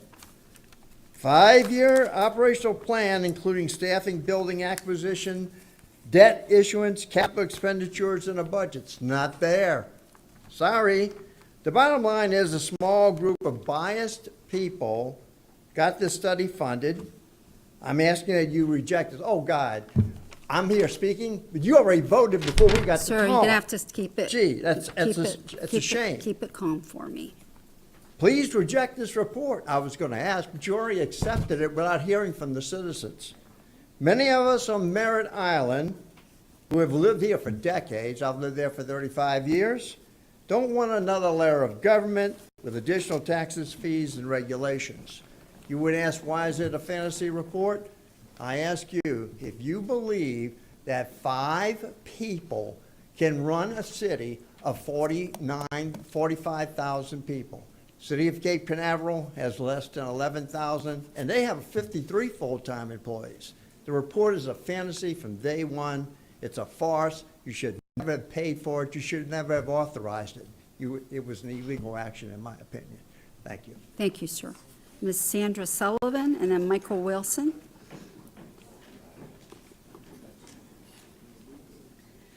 Good evening, Sandra Sullivan. In 5 years, I don't ever recall. We're not going to yell. Sandra Sullivan, okay? I'm not yelling. Okay. In 5 years coming here, I don't ever recall you taking a vote before the citizens have had a chance to speak, number one. Number two, the appropriate response today would have been to terminate this contract for non-performance. It didn't meet the conditions of the RFP, and it didn't meet the conditions of the state statute. I will say that in text messages to Commissioner D3, I had that this was a poorly written report. In my conversations with District 4, that this did not meet the requirements of the state. So why did we go ahead and approve this today? And then I want to go to when Grantville Carrier did their incorporation study. They paid for it. The county didn't pay for it. So then it goes to why did the county, when they were contacted in November, not put this to an agenda item in January? And according to your own policy, BCC 9-7, you're not allowed to take a vote under public comment. This was snuck through without the people knowing. Now, why did you do that?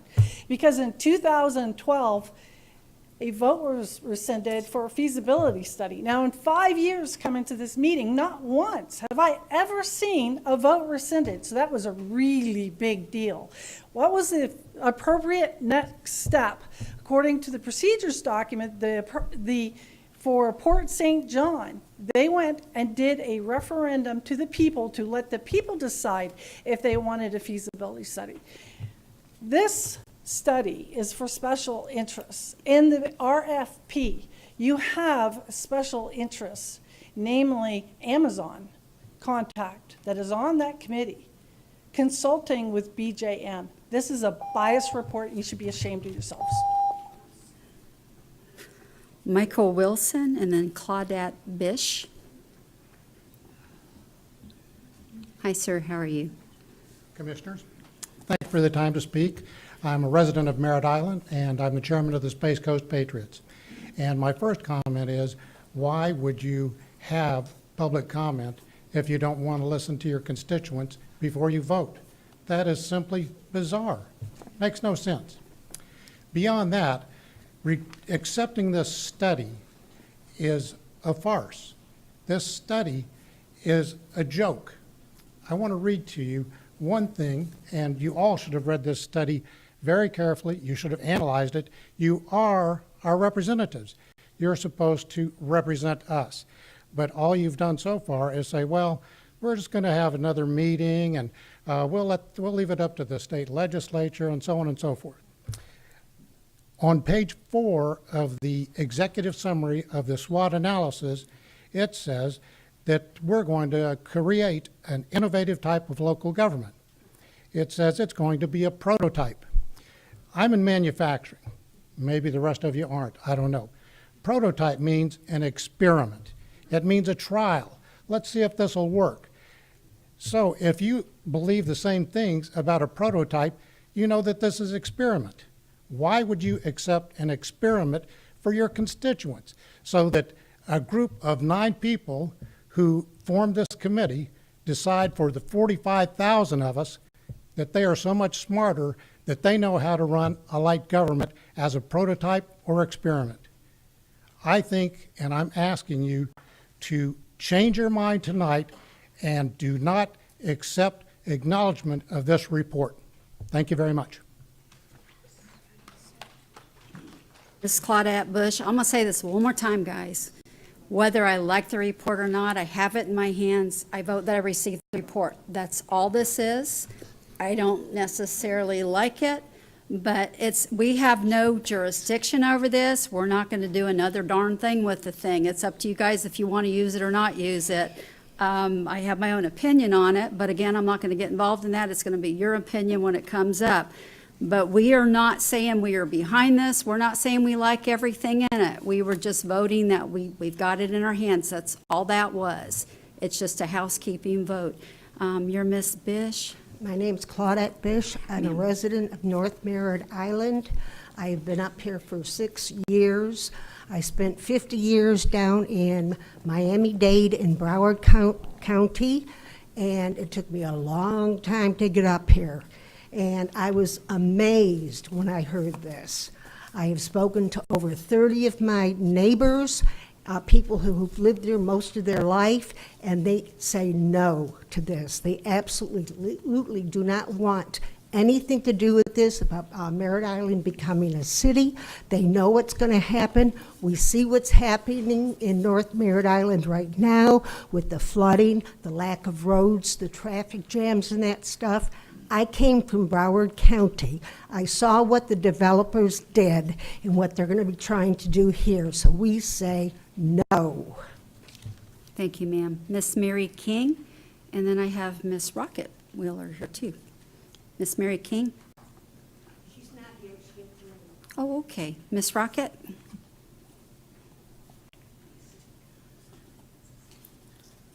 And then I have Katie Delaney. Miss Rocket, are you here? Yes. Okay. Good evening, County Commissioners and my fellow citizens. I have lived on South Tropical Trail 34 years, and I've seen my neighborhood go from orange groves to suburbs. As painful as the loss of nature and agriculture has been, it would be far worse to see commercial buildings and high-rises popping up, spoiling the character of my home. Growth and development does not benefit citizens. It only benefits the politicians who are pushing it. So when a small group of opportunistic outsiders conspire to push for urbanization against the wishes of citizens who actually live here, that is blatant encroachment, and we islanders will not abide such callous steamrolling. We like our island just the way it is, and we are wise enough to realize that big government is as pernicious as citrus canker, and for the same reasons. Uncontrolled government bloat must be vigilantly fought, and I'm proud of all of my fellow islanders for standing up to the ruin of our piece of paradise. Thank you very much for your time and your attention. Thank you. Miss Katie Delaney? Miss Katie, I don't see you. There you are. And then I have Jack Ratterman.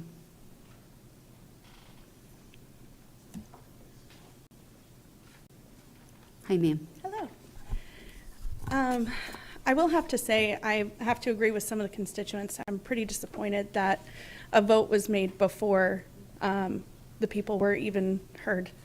That's literally your number one job as representatives, is to hear the people and then, vote thereafter. As far as the feasibility study goes, the city charter does not match up with the feasibility study. So if they're not consistent, there's already issues. And so the technicalities of this study, it's messed up. And so the fact that it was just approved, knowing that there are mistakes in this. No, we didn't approve it. We just received it. That you But go accepted ahead. it. We That you just accepted it. You shouldn't have accepted it, though, in my opinion. We probably would accept it. You're taking my time, ma'am. I'm so I'm sorry. going to add it on. Okay. But I can't tell y'all enough on that, but I can't argue this. I'm just going to let you say it, so go ahead. Okay, I need about 10 I'm seconds. I'm going to add 15 it when you're, seconds back. I'm Okay. add it on. And the fact that the public gets stopped all the time while we're speaking is not right. We are the public. We are the ones who you serve.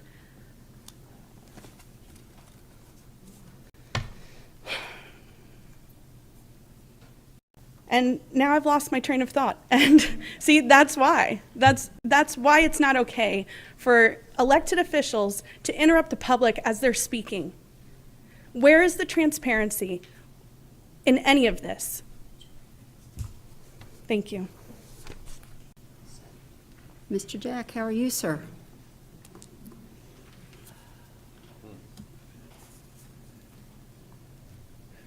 Jack Radaman, 568 East Hall Road, Merritt Island, Florida.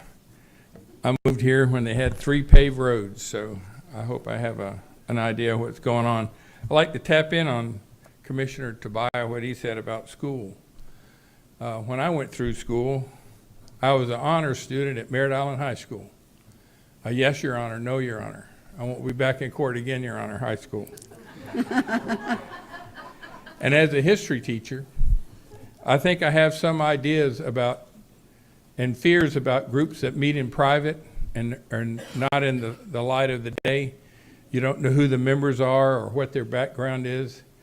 And when that happens, there's no good that ever comes to that I've ever remember in history. And that's what happened to this group, the preservation group. And the only reason most Merritt Islanders or Merritt Islanders would vote for incorporation would be to slow down the development. That's development and flooding are our 2 big issues.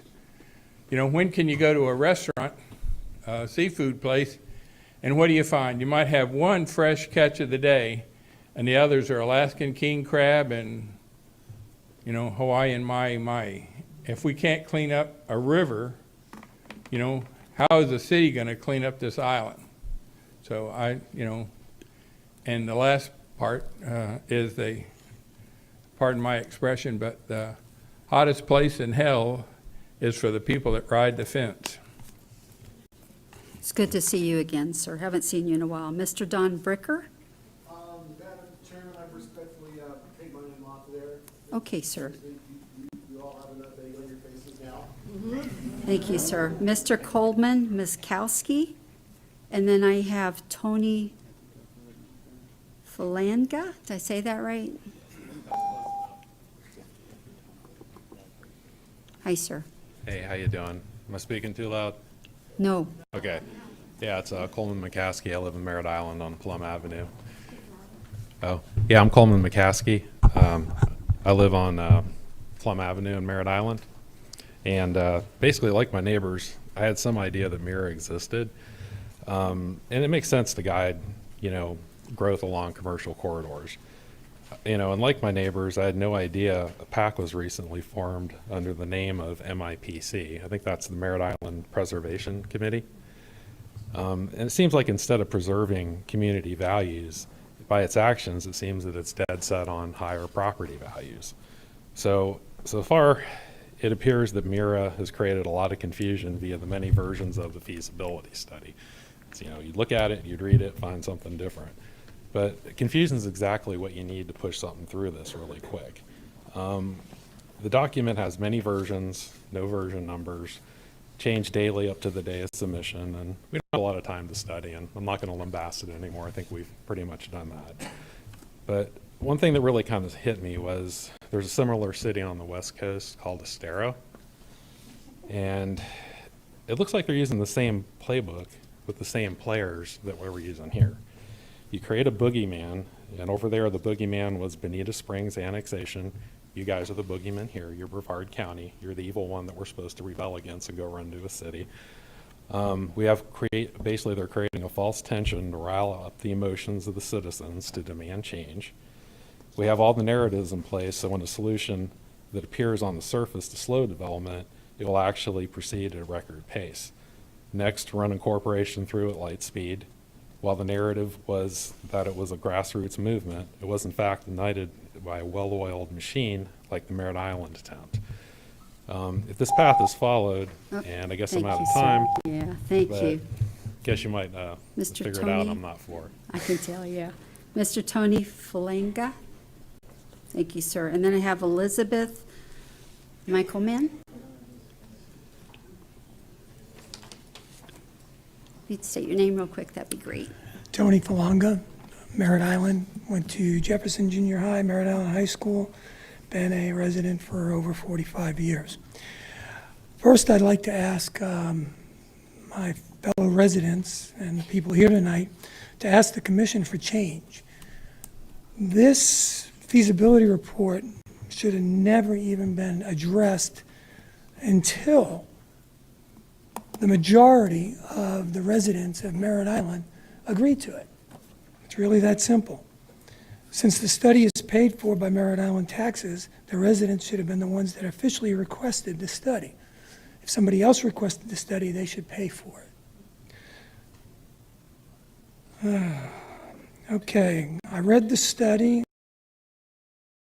and it did point out some shortcomings in Merritt Island, no different to any other community, Cocoa, Rockledge, Titusville.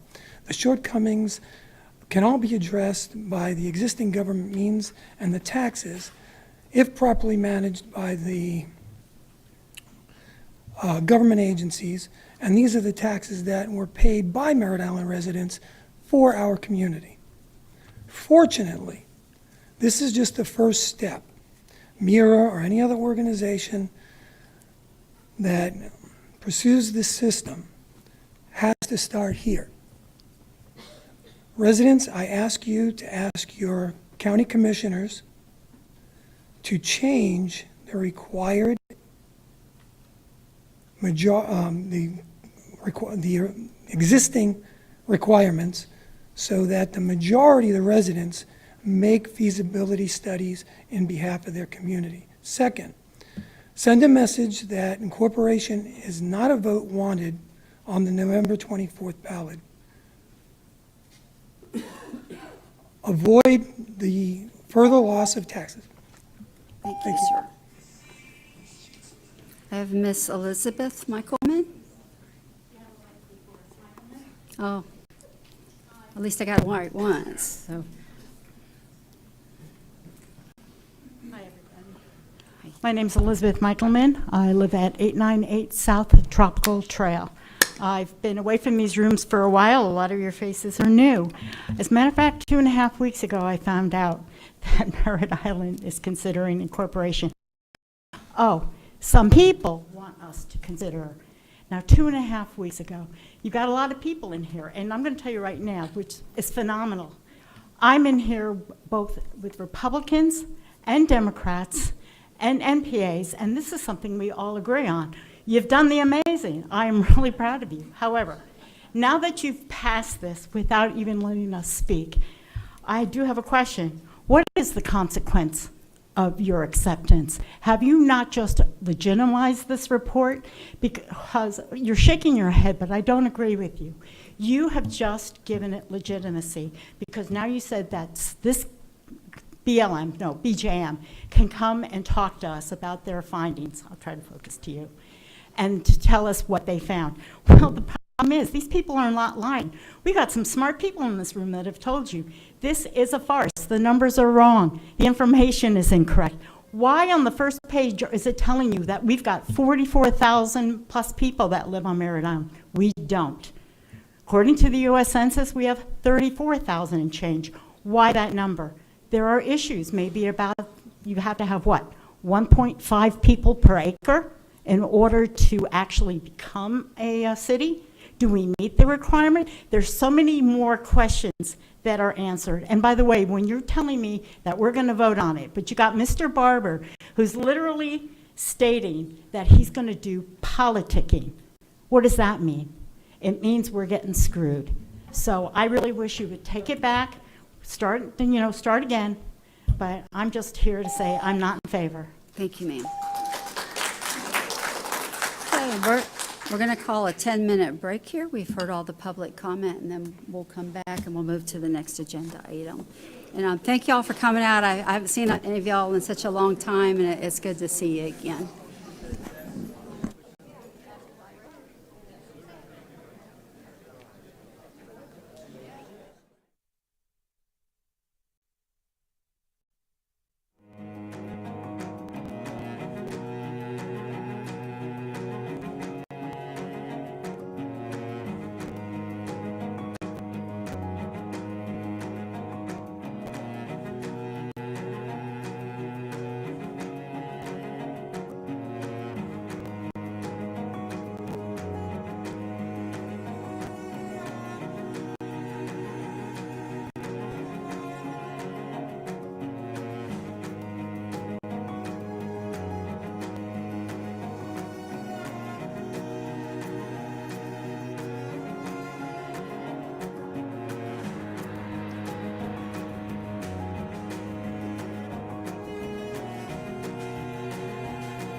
Commissioners, I have one more speaker here. Her card had gotten misplaced. Miss Deanna Reeder, you here, ma'am? There you go.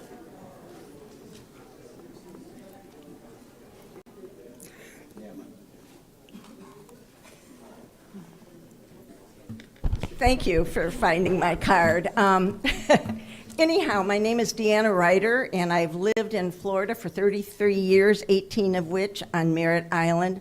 I think it's a wonderful place to live.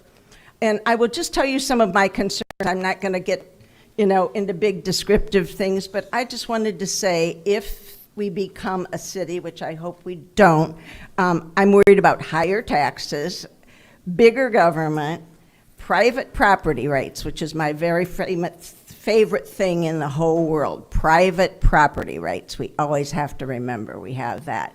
And also big companies kind of pushing out the smaller companies. But low-income housing, that's what I heard was one of the priorities that they wanted in the thing, and I'm just wondering where that would go. That opens the door to other issues like school and all kinds of different things, finding room for these people. Also, the reduction or change of our services. That concerns me because one of the things I would hate is to lose Sheriff Ivey. I love that man. I think he's just so good and he does so much for us, and I would hate, I don't know how the system would work, but I'm understanding he could get flipped away from us and we wouldn't have him anymore. So that's one of my concerns too. Private property rights, low-income housing, and the reduction of services. And thank you for finding my card. I appreciate it. Thank you, ma'am. I'm glad we did. You were quite interesting. Thank you. Commission, Commissioner Goodson, I know you wanted to make some comments. Yes, ma'am. Thank you, Chair. Since I was elected in November, and the way it sounds, everybody talked about development, right? Can anybody, well, no. I'm going to tell you, there's been 3 things since November permitted on Merritt Island, other than single-family homes. Amazing, isn't it? We're overdeveloping. 3 things. A Wawa on 520. Now, you got to remember, since November now, if it was already in construction prior to my existence, I'm just saying since November. A Wawa on 520, a car wash on 520, and apartments by the Veterans Memorial was permitted.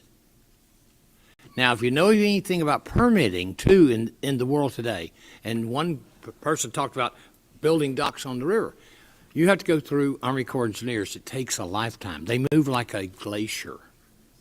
Okay? To get a permit in this county to build a subdivision, too, you have to go through that gentleman right there. Raise your hand, John. He is second worst to the Army Corps of Engineers. So, and then you talk about property rights. People that lived on Merritt Island for a lifetime or generations can't raise oranges, don't have enough land to raise cows. So if they do a planned community and want to make money after paying taxes all these years, what's wrong with that? That's the American way. Of course, I am not promoting construction. I was in it my entire life. I'm not in it now. But all that being said, you talk about people or what's going on. Be prepared to look in the mirror sometimes, because what you're saying, and listen to your neighbor, whether they're with you or against you, but at least give them consideration to listen to them. Thank you, Madam Chair. That's all. We are moving into item H2. Good evening, Commissioners. Item H2 is regarding the financing of the Solid Waste Management System's Capital Improvement Program. In the item, we're making 4 requests. We're requesting the board establish the parameters for the public sale of the Solid Waste Management System Revenue Bonds, Series 2023. That includes a not-to-exceed $55 million aggregate principal amount. We are requesting the board to approve the amended and restated Solid Waste Management System Bond Resolution and Supplemental Resolution and authorize the chair to sign those resolutions. We're requesting that the board delegate authority to the chair for the authorization, execution, and delivery of a purchase contract with the underwriters of the Series 2023 bonds. And we are requesting that the board authorize the county manager to make the necessary budget amendments and recognize the bond proceeds, and to establish the funds and accounts required by the system revenue bond resolution. Thank you. Commissioners, I have one card on this. Ms. Sandra Sullivan? We're doing 2 tonight with all the cards. We're allowed to do that. Yeah, I know you're allowed to do it, it's just not right. Sandra Sullivan, South Patrick Shores on this item. So looking at the numbers, we're all supposed to be fiscal conservatives here, right? Looking at the numbers, when you do a budget, you're supposed to use the most conservative numbers, not the pie in the sky numbers. So when you look at what the impact fees to offset this debt is, it's at 2.5 times over 5 years. 255% increase in impact fees. So either you're planning to increase impact fees, which I would love nothing more because, of course, impact fees have not been updated in 32 years, or the transportation ones in 23 years. Either you're planning to increase impact fees, or you're planning to have a heck of a lot of development in Brevard County. In fact, 255%.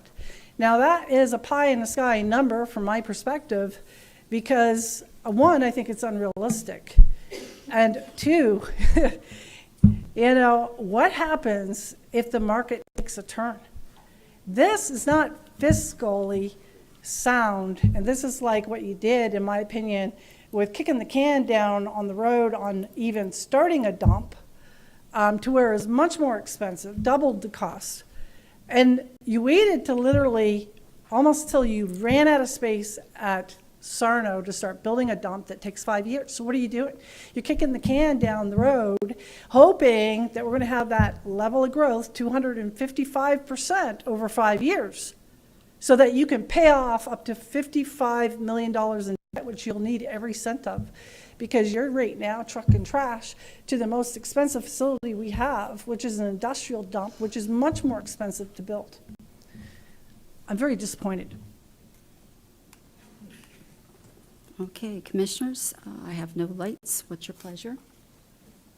Move to approve, Madam Chairperson. Motion to approve by Commissioner Steele. Second. Second by Commissioner Tabaya. All in favor say aye. Aye. Opposed? Passes 5-0. We are moving into item I-1.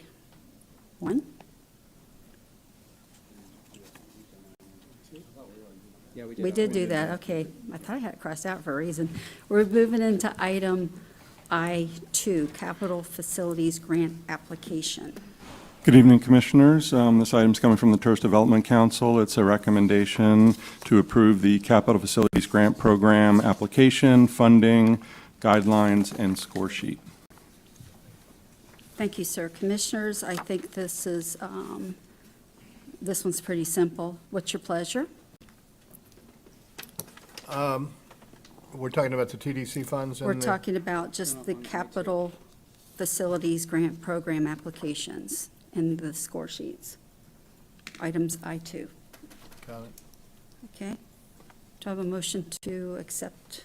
I'll make a motion. Okay. Motion by Commissioner Goodson. Do I have a second? Second.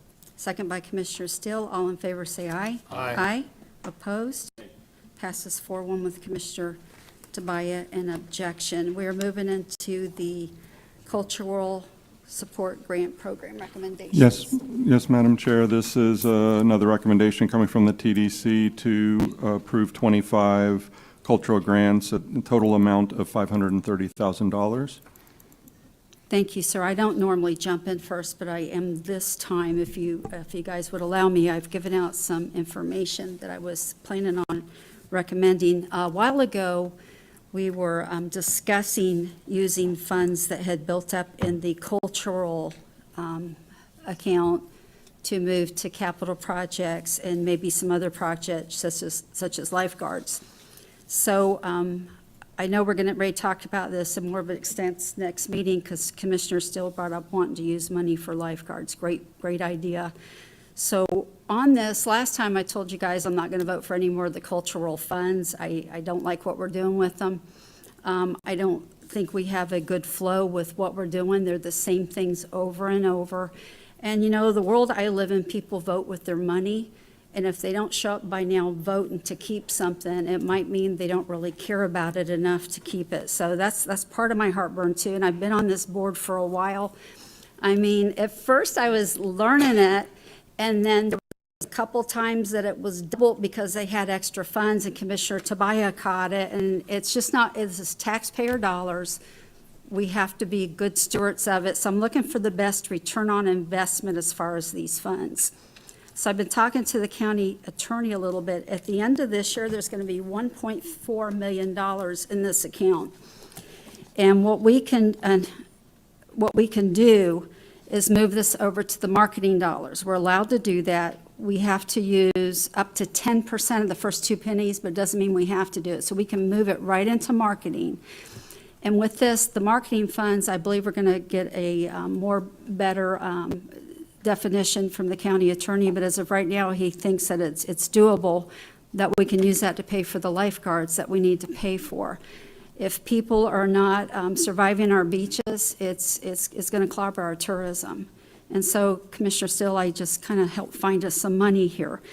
And so let's say that we have a couple of projects that are fairly good. I think it's better that they go and get reimbursed out of the marketing funds for marketing they do outside of Brevard County if we're truly trying to get heads in beds. So if there's some good projects and that needs to help to increase the size of the project, then we've just kind of taken care of maybe something good going on like air shows. I don't know, market it outside. I feel a lot better. Get them a reimbursement on marketing that they do.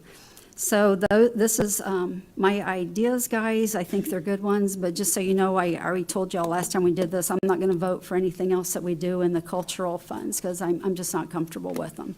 So that's where I'm at right now, but this is a good solution here.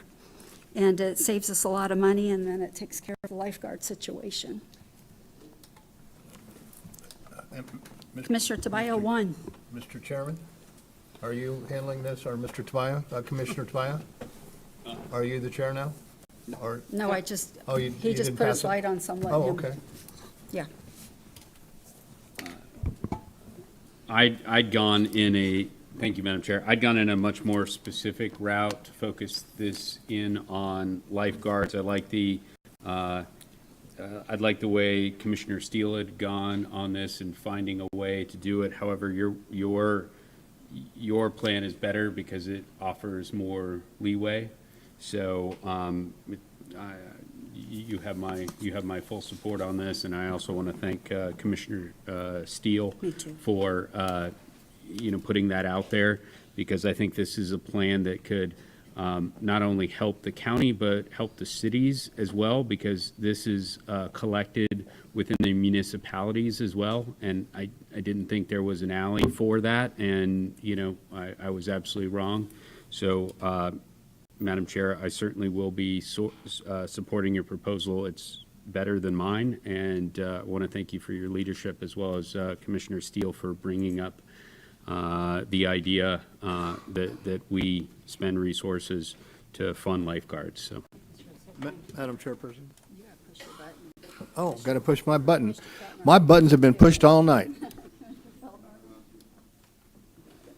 you trying to push your button? I already, yes, I Go ahead. Okay. All right, Madam Chair, you recognizing me? Or, I'd have Commissioner Feltner right now. okay, that'll work. And then I got to teach you guys these buttons. Yeah. Then Commissioner Goodson and Commissioner Steele. Thank you. We good? I'm fine. Okay. Okay. You want me to go, or who's going? I'm gonna have him go. Do it real quick.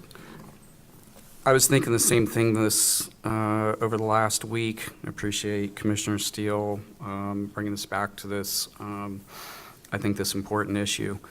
So my understanding is that if we advertise or we market the beach and lifeguard services, then we can use TDT for paying for lifeguards.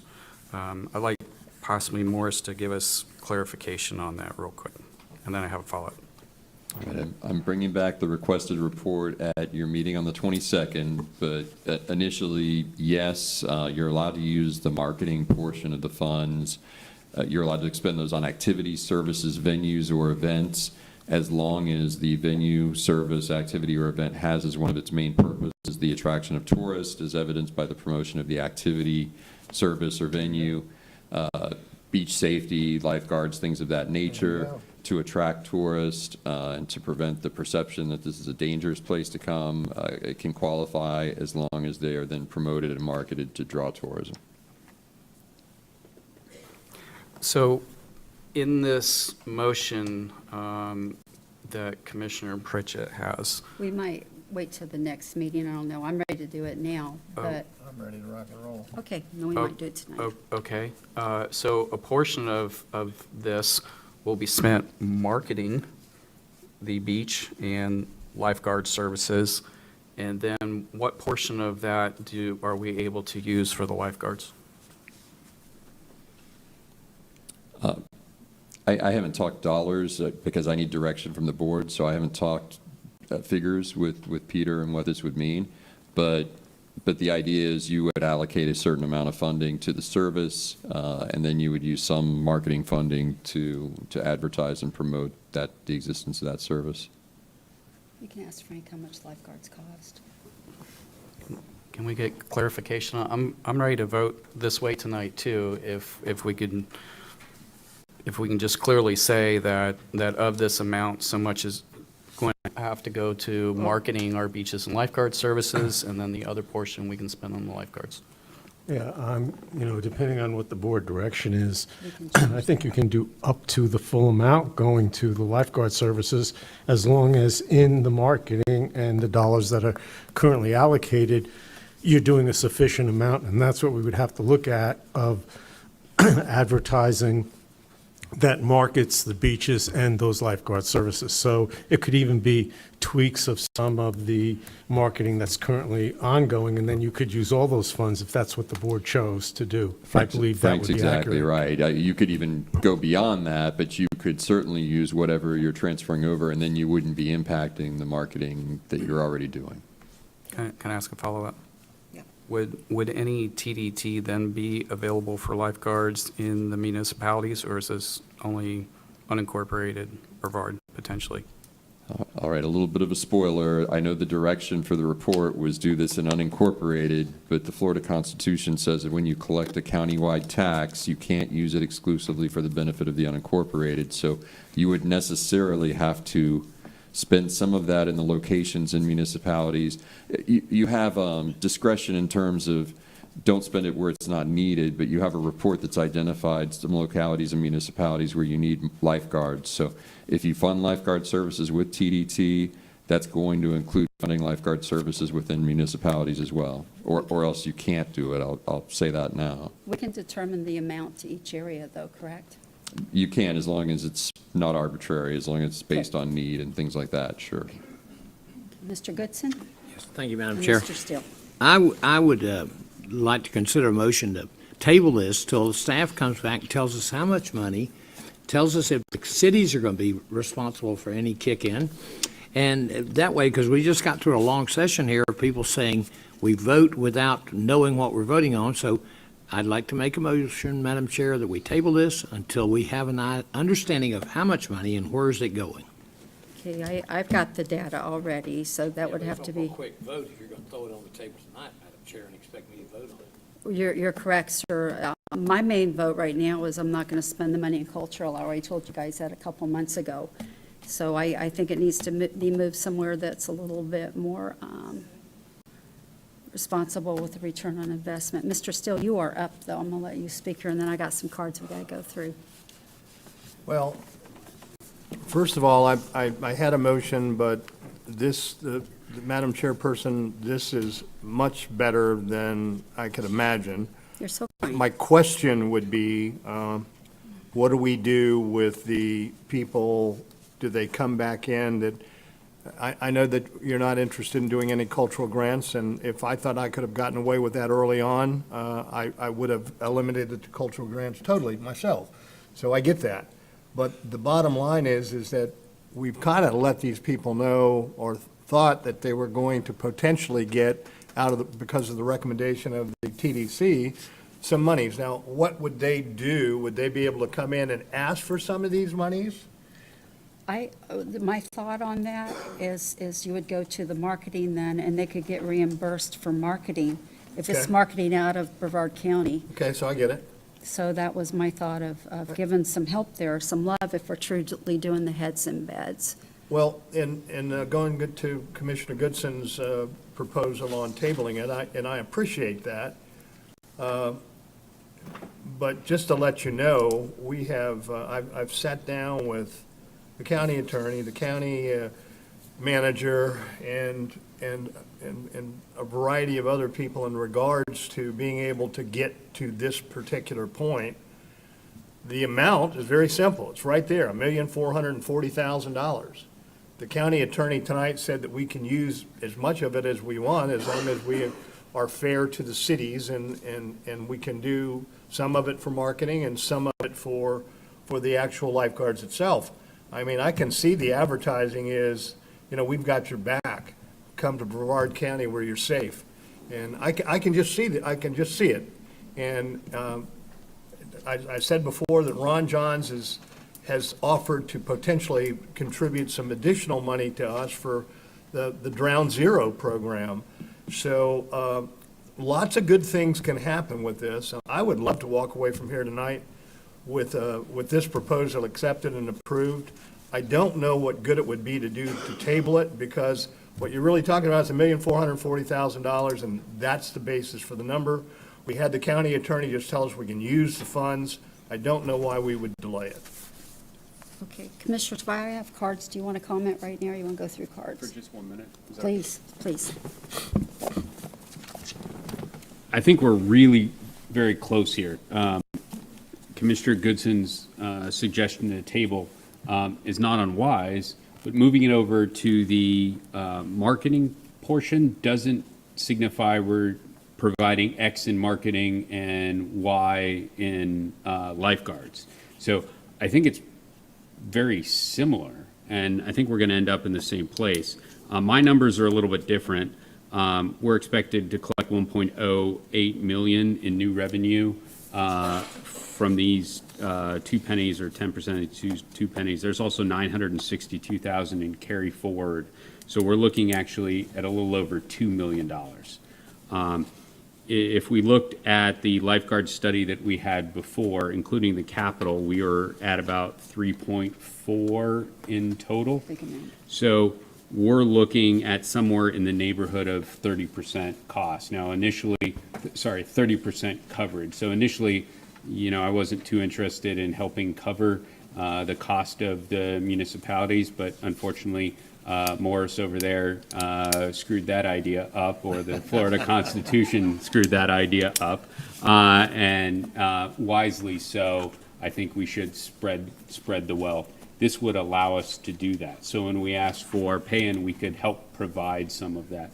So Commissioner Goodson, I agree with you that I don't want to vote on the specifics of which goes to marketing and which goes to lifeguards right now. And that's what actually my motion did. And that's why I said Commissioner Pritchett's is much wiser, because we're just putting in that bucket.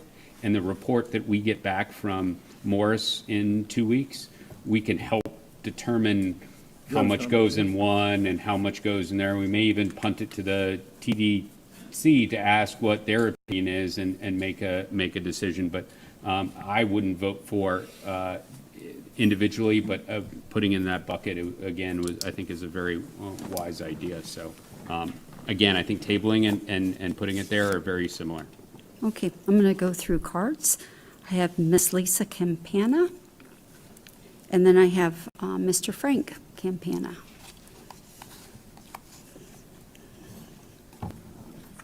Hello, I'm Lisa Campana, and I appreciate that you're not giving any money to the cultural development.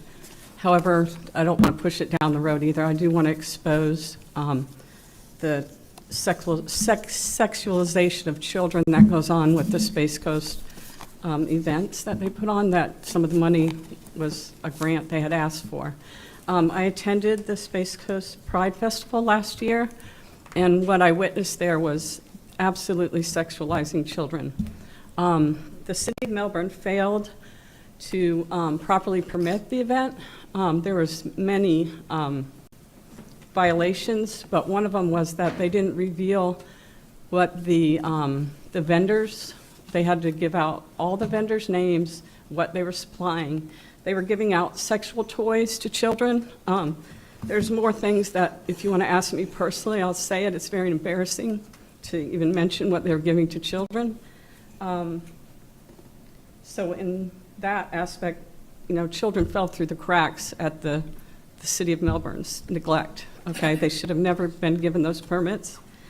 I would just like to recommend that anything that involves children, that we sift through a very fine comb when it comes to funding, because I think that there are plenty of ordinances that they broke. I could read it to you, just one by what they were giving out, and there's lots of ordinances that are against sexualizing children. They're against the law.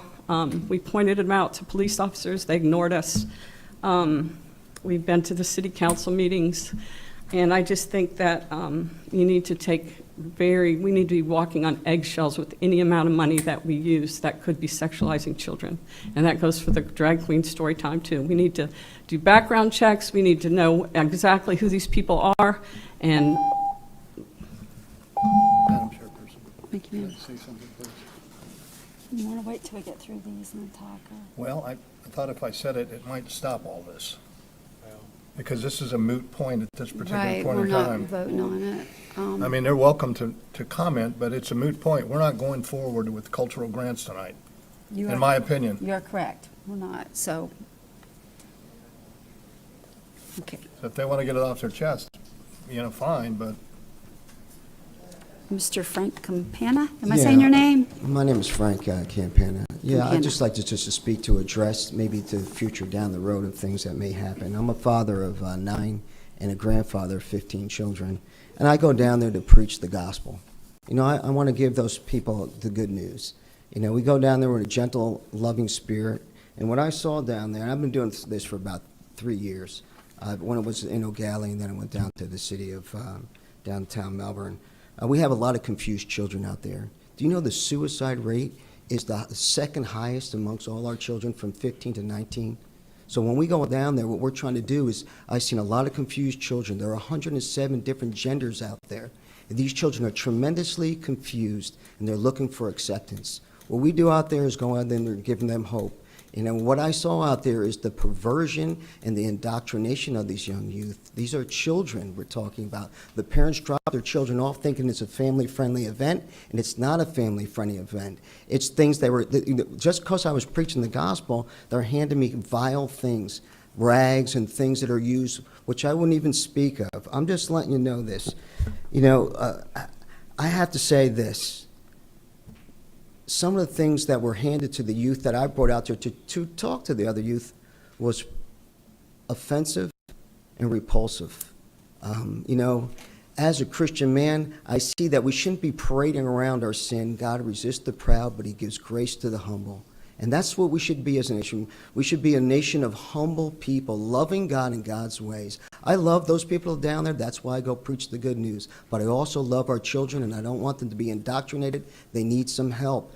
We used to have a thing, Klinger was Section 8. He was trying to be mentally unfit for service. That's what a man wearing a dress, trying to reach children is. He's mentally unfit. And he's putting it before our children's eyes, and it's an indoctrination to perversion and pedophilia. Thank you, sir. Mr. Michael Atkins, and then I have Diana Haynes. Do I need to state my name? Please. Hello, my name is Michael Atkins. I thank you for your time. I appreciate you for letting us speak, even though it is now moot. But I would like to go on record as saying I don't want any of my tax dollars going whatsoever to any kind of pride event. I grew up here. I was in drama and theater and choir. I knew plenty of gay kids. But I remember growing up and the debate about civil unions and being told, yes, this is all we want, it is fine. And I said, why not? I'm a libertarian, I don't care, do what you want. But I was very surprised when then it became, no, that's not enough, we want this. And then as soon as gay marriage came around, people were literally going door to door, trying to find people that they could persecute and attack. And at every single stage over the past 20 years, I have found myself feeling like more and more like a fool when I was young, because every ounce of kindness that was given was turned into a weapon to hurt people. And I don't want that coming to my town where I'm raising my daughter any more than it already is. I'm very familiar, as you said, you're tabling it, that's cool. But I also remember some years ago when the school board, just across the street, had a proposal that was very unpopular. The room was absolutely packed. You could not find a seat. Every place was filled with people, and every single voice opposed the proposal.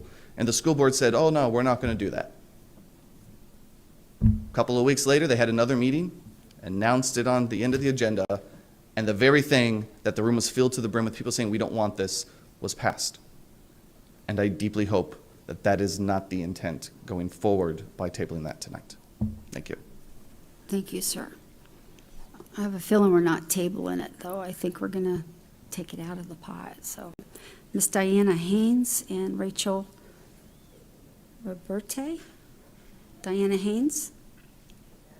Ms. Diana? Okay, do I have Rachel Roberte?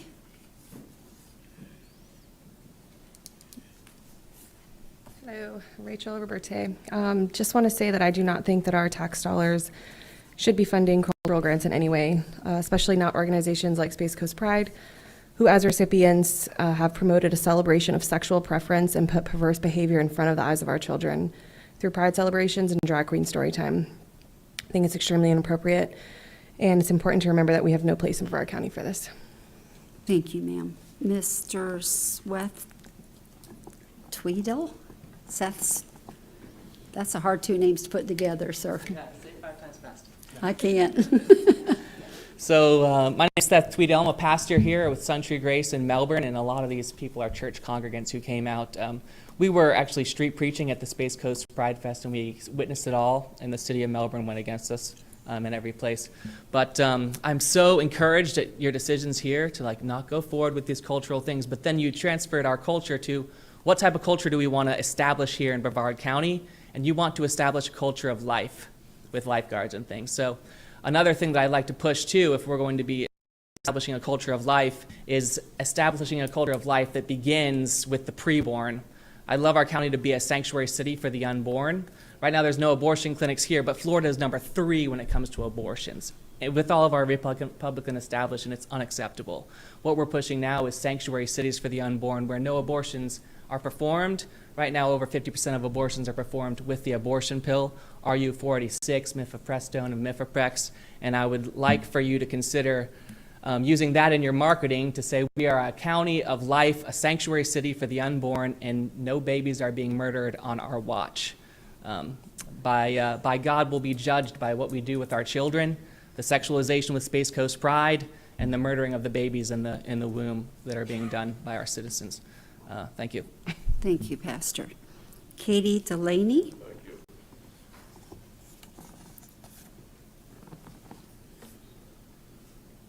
Then Ruth Kaufhold. You'll be next.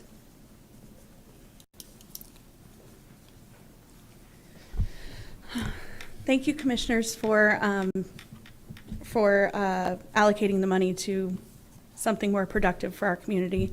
When you guys do something great, we want to make sure that we say thank you and that you've listened to the people. Just like when you do something we don't like, we should say so too. So I just wanted to say thank you. Thank you, ma'am. Miss Ruth Kaufhold. Then I have Pamela Castellana. If you guys' names are just Smith or something, it'd be so much easier. Ma'am. Hi, my name is Ruth Kaufhold. I'm the director of Brevard Citizens Defending Freedom. Our mission is to educate, equip, and empower our American citizens to stand up for and preserve freedom for themselves and future generations, to resolve breaches of freedom and liberty through local awareness, local light, and local action. I am a child of the Most High God, the great I Am. I am a sister to our Lord Jesus Christ, and I'm a student of the Holy Spirit of the great I Am. I'm not confused about my origin or my identity. I am an American citizen who believes America America was founded on the principles of Christianity, from where we have our moral foundation, the Holy Bible.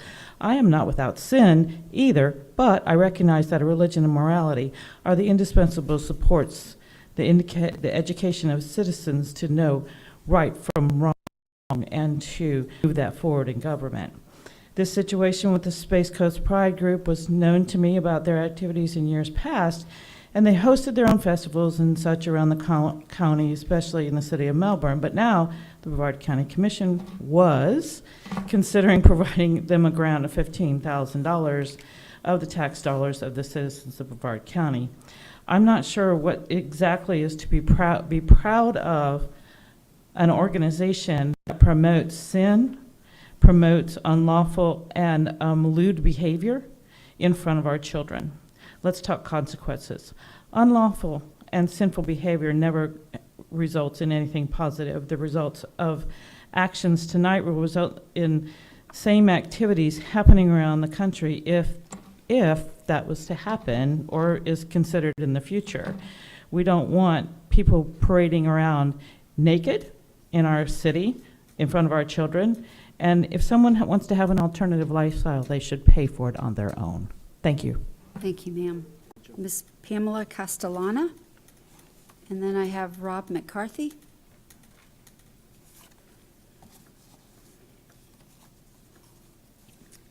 Thank you. And thank you, Madam Chair, for getting my name perfectly on the first try. Interesting dance tonight. I find it curious that you each appointed representatives to the TDC, and apparently you oppose every suggestion that they've made. The idea of funding lifeguards sounds great. I have 6 grandchildren, 3 of whom live at the beach. I'd love to have safer beaches. 7 grant proposals being debated tonight, total $105,000. According to Mr. Tobias' math, you'll still have around $2 million for those lifeguards. Pride Fest meets every requirement for the tourism grants, period. Melbourne Police Chief Gillespie walked the entire route many times. He watched Drag Queen Story Hour with me, as did former Chair Isnardi's husband, the event that seems to be most obsessed with, and found no illegal activity. I'd ask him if he witnessed any activity which would be illegal today under the new anti-LGBT legislation passed by our state legislature with the support of every Brevard County legislator. The only answer he could possibly give is no, and you all know this. Drag Queen Story Hour features a Mother Goose-looking performer dressed from neck to toe, reading a book on welcoming everyone. I know because I was there. Mr. Steele said that he would support pulling cultural grant funding for organizations that attract between only 1,000 and 2,500 out-of-county visitors, which is literally the requirement for the $15,000 grant. You go on to list other cultural icons in our county, including the Melbourne Art Festival, the Searchlight Playhouse, saying, I want to find a way to resolve this peacefully and without conflict. There's really nothing to resolve. The 7 organizations met the requirements. None of them are in violation of any law. The funds are available, and the only possible resolution is to leave the grants in place, or you can tell the businesses in downtown Melbourne that an extra 1,500 to 2,000 visitors a day aren't worth it. Thank you for your time. Thank you, ma'am. Mr. Rob McCarthy?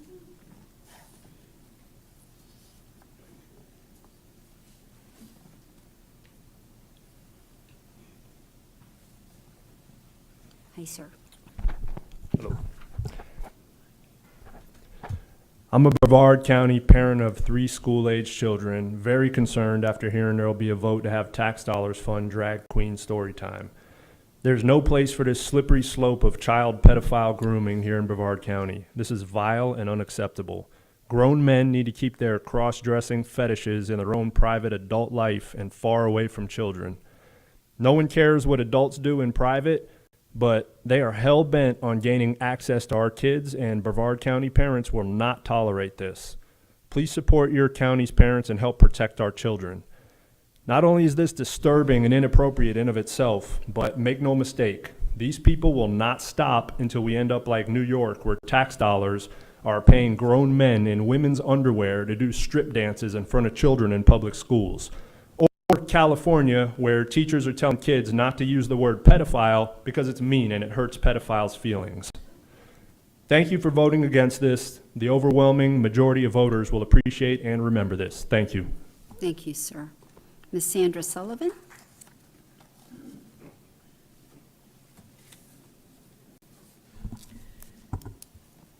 So Sandra Sullivan, South Patrick Shores. So the history of the lifeguards is that, as stated on this commission numerous times over the last 5 years, that we want to get rid of the Brevard County parks and give them to our municipalities so we can get rid of the liability, okay?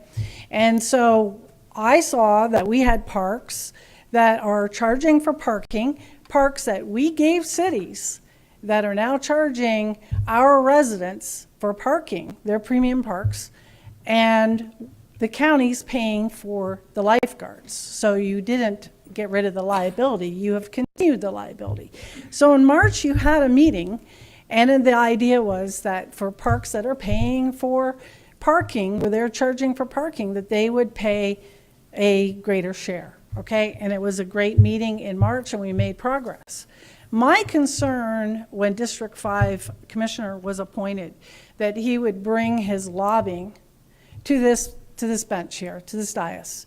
And what was really at play in March when the city of Indy Atlantic got some funds for this year until the new plan goes into place, was, sorry, I lost that thought, is that my concern with District 5 lobbying is on that meeting in March, Satellite Beach also wanted lifeguards this year.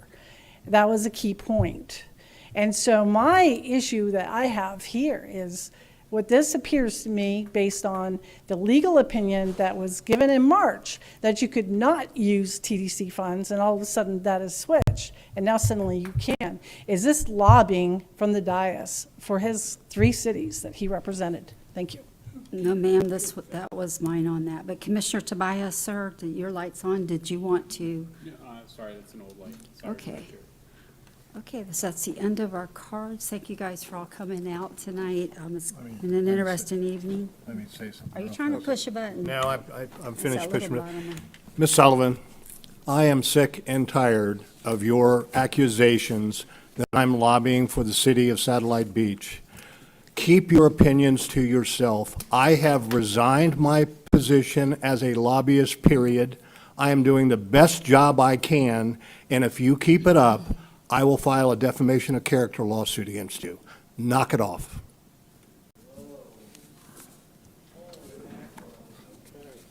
No, you guys don't live through a lot of the stuff we do, but Commissioner Felton, are you trying to say something?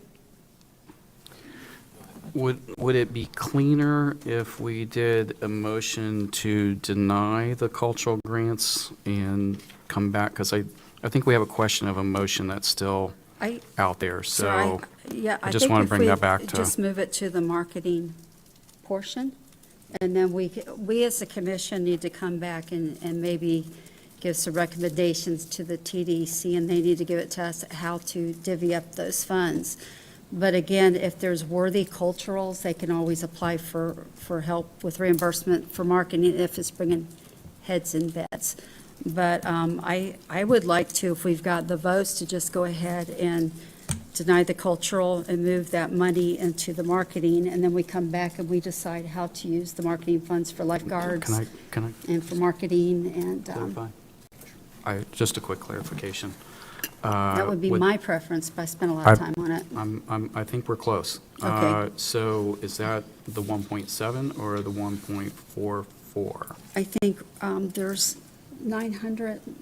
I County Manager, you guess gave I me was- exact numbers right now of what we're I was doing. going from your sheet. No, I think that That's the exact numbers by the time we get Okay. at the end of the year. That's how much will be in there, but there's a $900,000 amount in there right now, correct? That's the anticipated cash carry forward at the beginning of the year. If you added the 530,000 that was in this agenda item, you would add that to the 900,000, so you would be at about 1.44 million. Okay.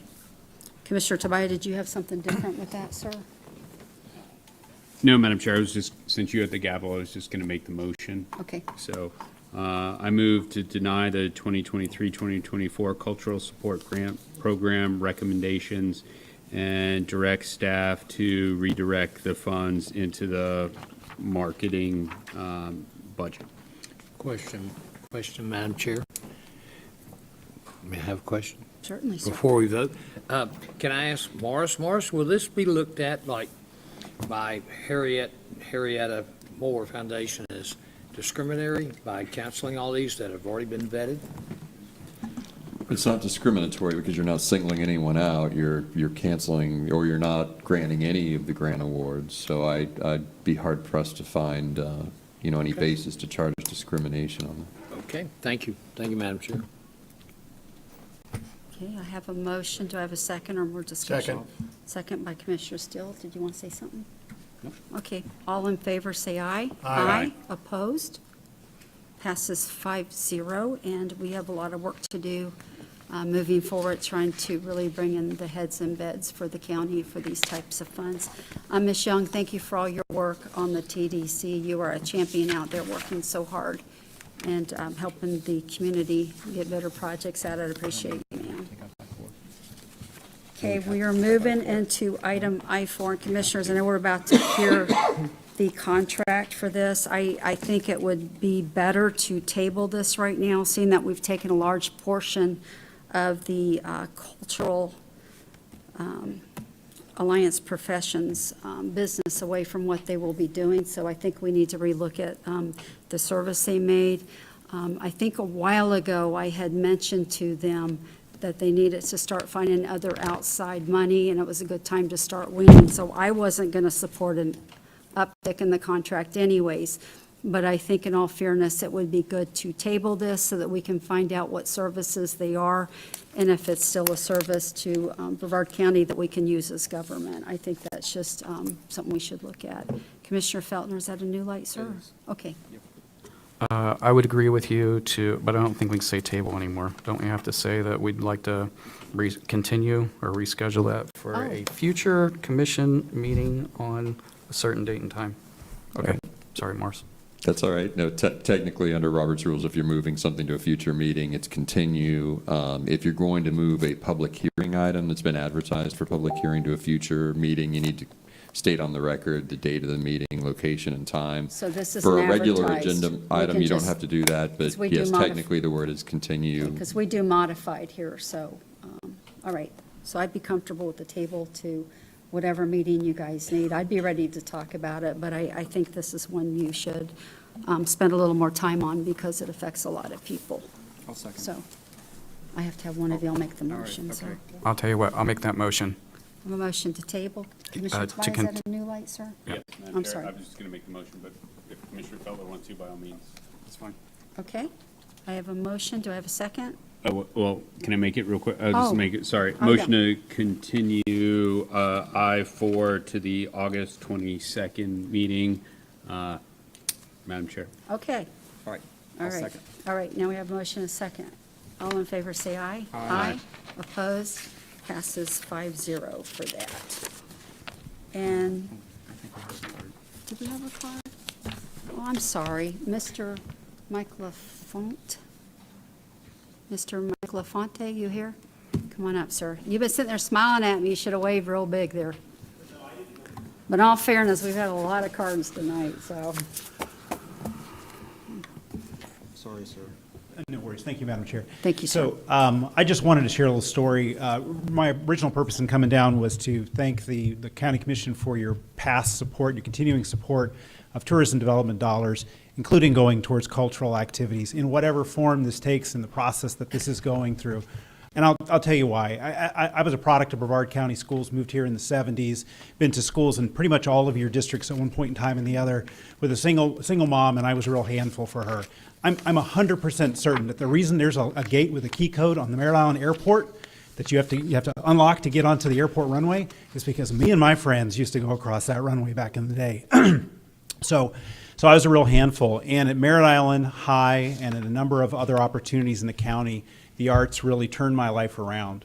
And so having access to those kinds of programs for kids like me and kids who don't look like me, who need that in their lives is really important. And I'm a living testimony to that. We came back to this county, my wife and I, from out of town, bringing our out of town salaries back here to contribute into our community and also to volunteer in our community so that our kid and other kids in the community could have those opportunities that I had that turned me around. So when I was doing that, my wife was at Surfside Playhouse, finding herself and finding her voice. My son now has volunteered around the community in a number of ways with the school and with arts organizations. It's given him a productive outlet. Now he's serving up in Tallahassee, learning about leadership, learning about making a difference. And I think in a county like ours, which is a great place to live, great place to do business, low taxation, limited government, all the things that we care about, but to also have that vibrancy is really important. I was in the North County with a realtor driving around several years ago during the down years when she was telling me about how she couldn't get doctors to move up for parish who were coming from Asheville or coming from Raleigh or what have you, because we didn't have the vibrancy here. And I'll tell you, we were part of it. A lot of us worked hard to bring vibrancy into those communities or support vibrancy that was there. And that turned around, I think, contributed to turning around activity in the north of the county. I think it contributed to a quality of life that brought us and others here. And we were thinking about businesses staying. You're thinking about the families they need to attract to create their opportunities and the tax base for this community. I think vibrancy is key. You get that from our beaches, you get that from athletics, you get that from our churches, and you get that from our arts community. So I'm just going to have a blanket statement in support of smart use of our tax dollars in support of culture in our community. Thank you.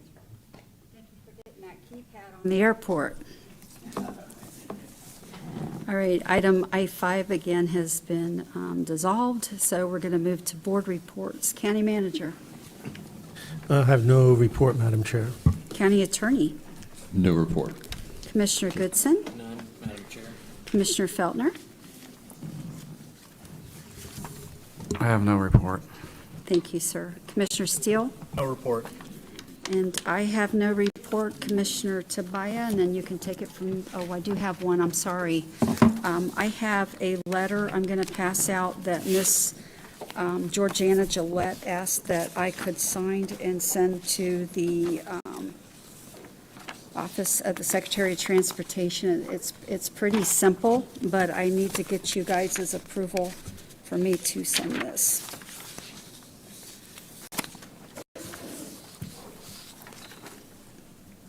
I'm sorry, she emailed this to me earlier, and I should have had it to you sooner. It's about Ellis Road. What? I'm sorry. I'm trying to. Yeah, Matt, if I could just say for the rest of the board real quick, we're applying for a grant from the federal government to help with Ellis Road widening. This is very similar to a letter that Congressman Posey sent, I think, just in the last week. It pretty much mirrors it. Yeah, So, it's just kind of showing support that we would like the grant as well. just so everyone knows. Yeah. Okay. But Commissioners, if you had time to read it. I'll make a motion. You need a For me to motion go ahead and for you to sign go it? ahead and sign Just the this? board? Okay. Second John. by Commissioner Tabaya. All in favor, say aye. Aye. Opposed? Passes 5-0. Vice Chair, you're on. Thank you, Madam Chair.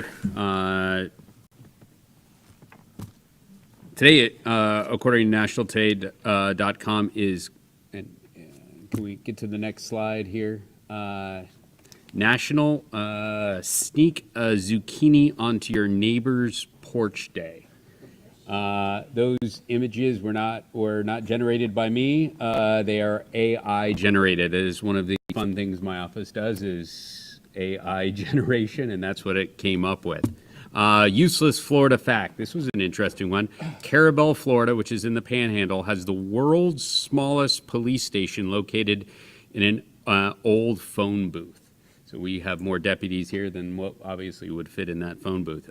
This day in Florida history, in 1868, the Florida legislature adopted a state seal. This was not their first one. And most importantly, county employee Lauren Holman. She is an engineer 3 in Public Works Department.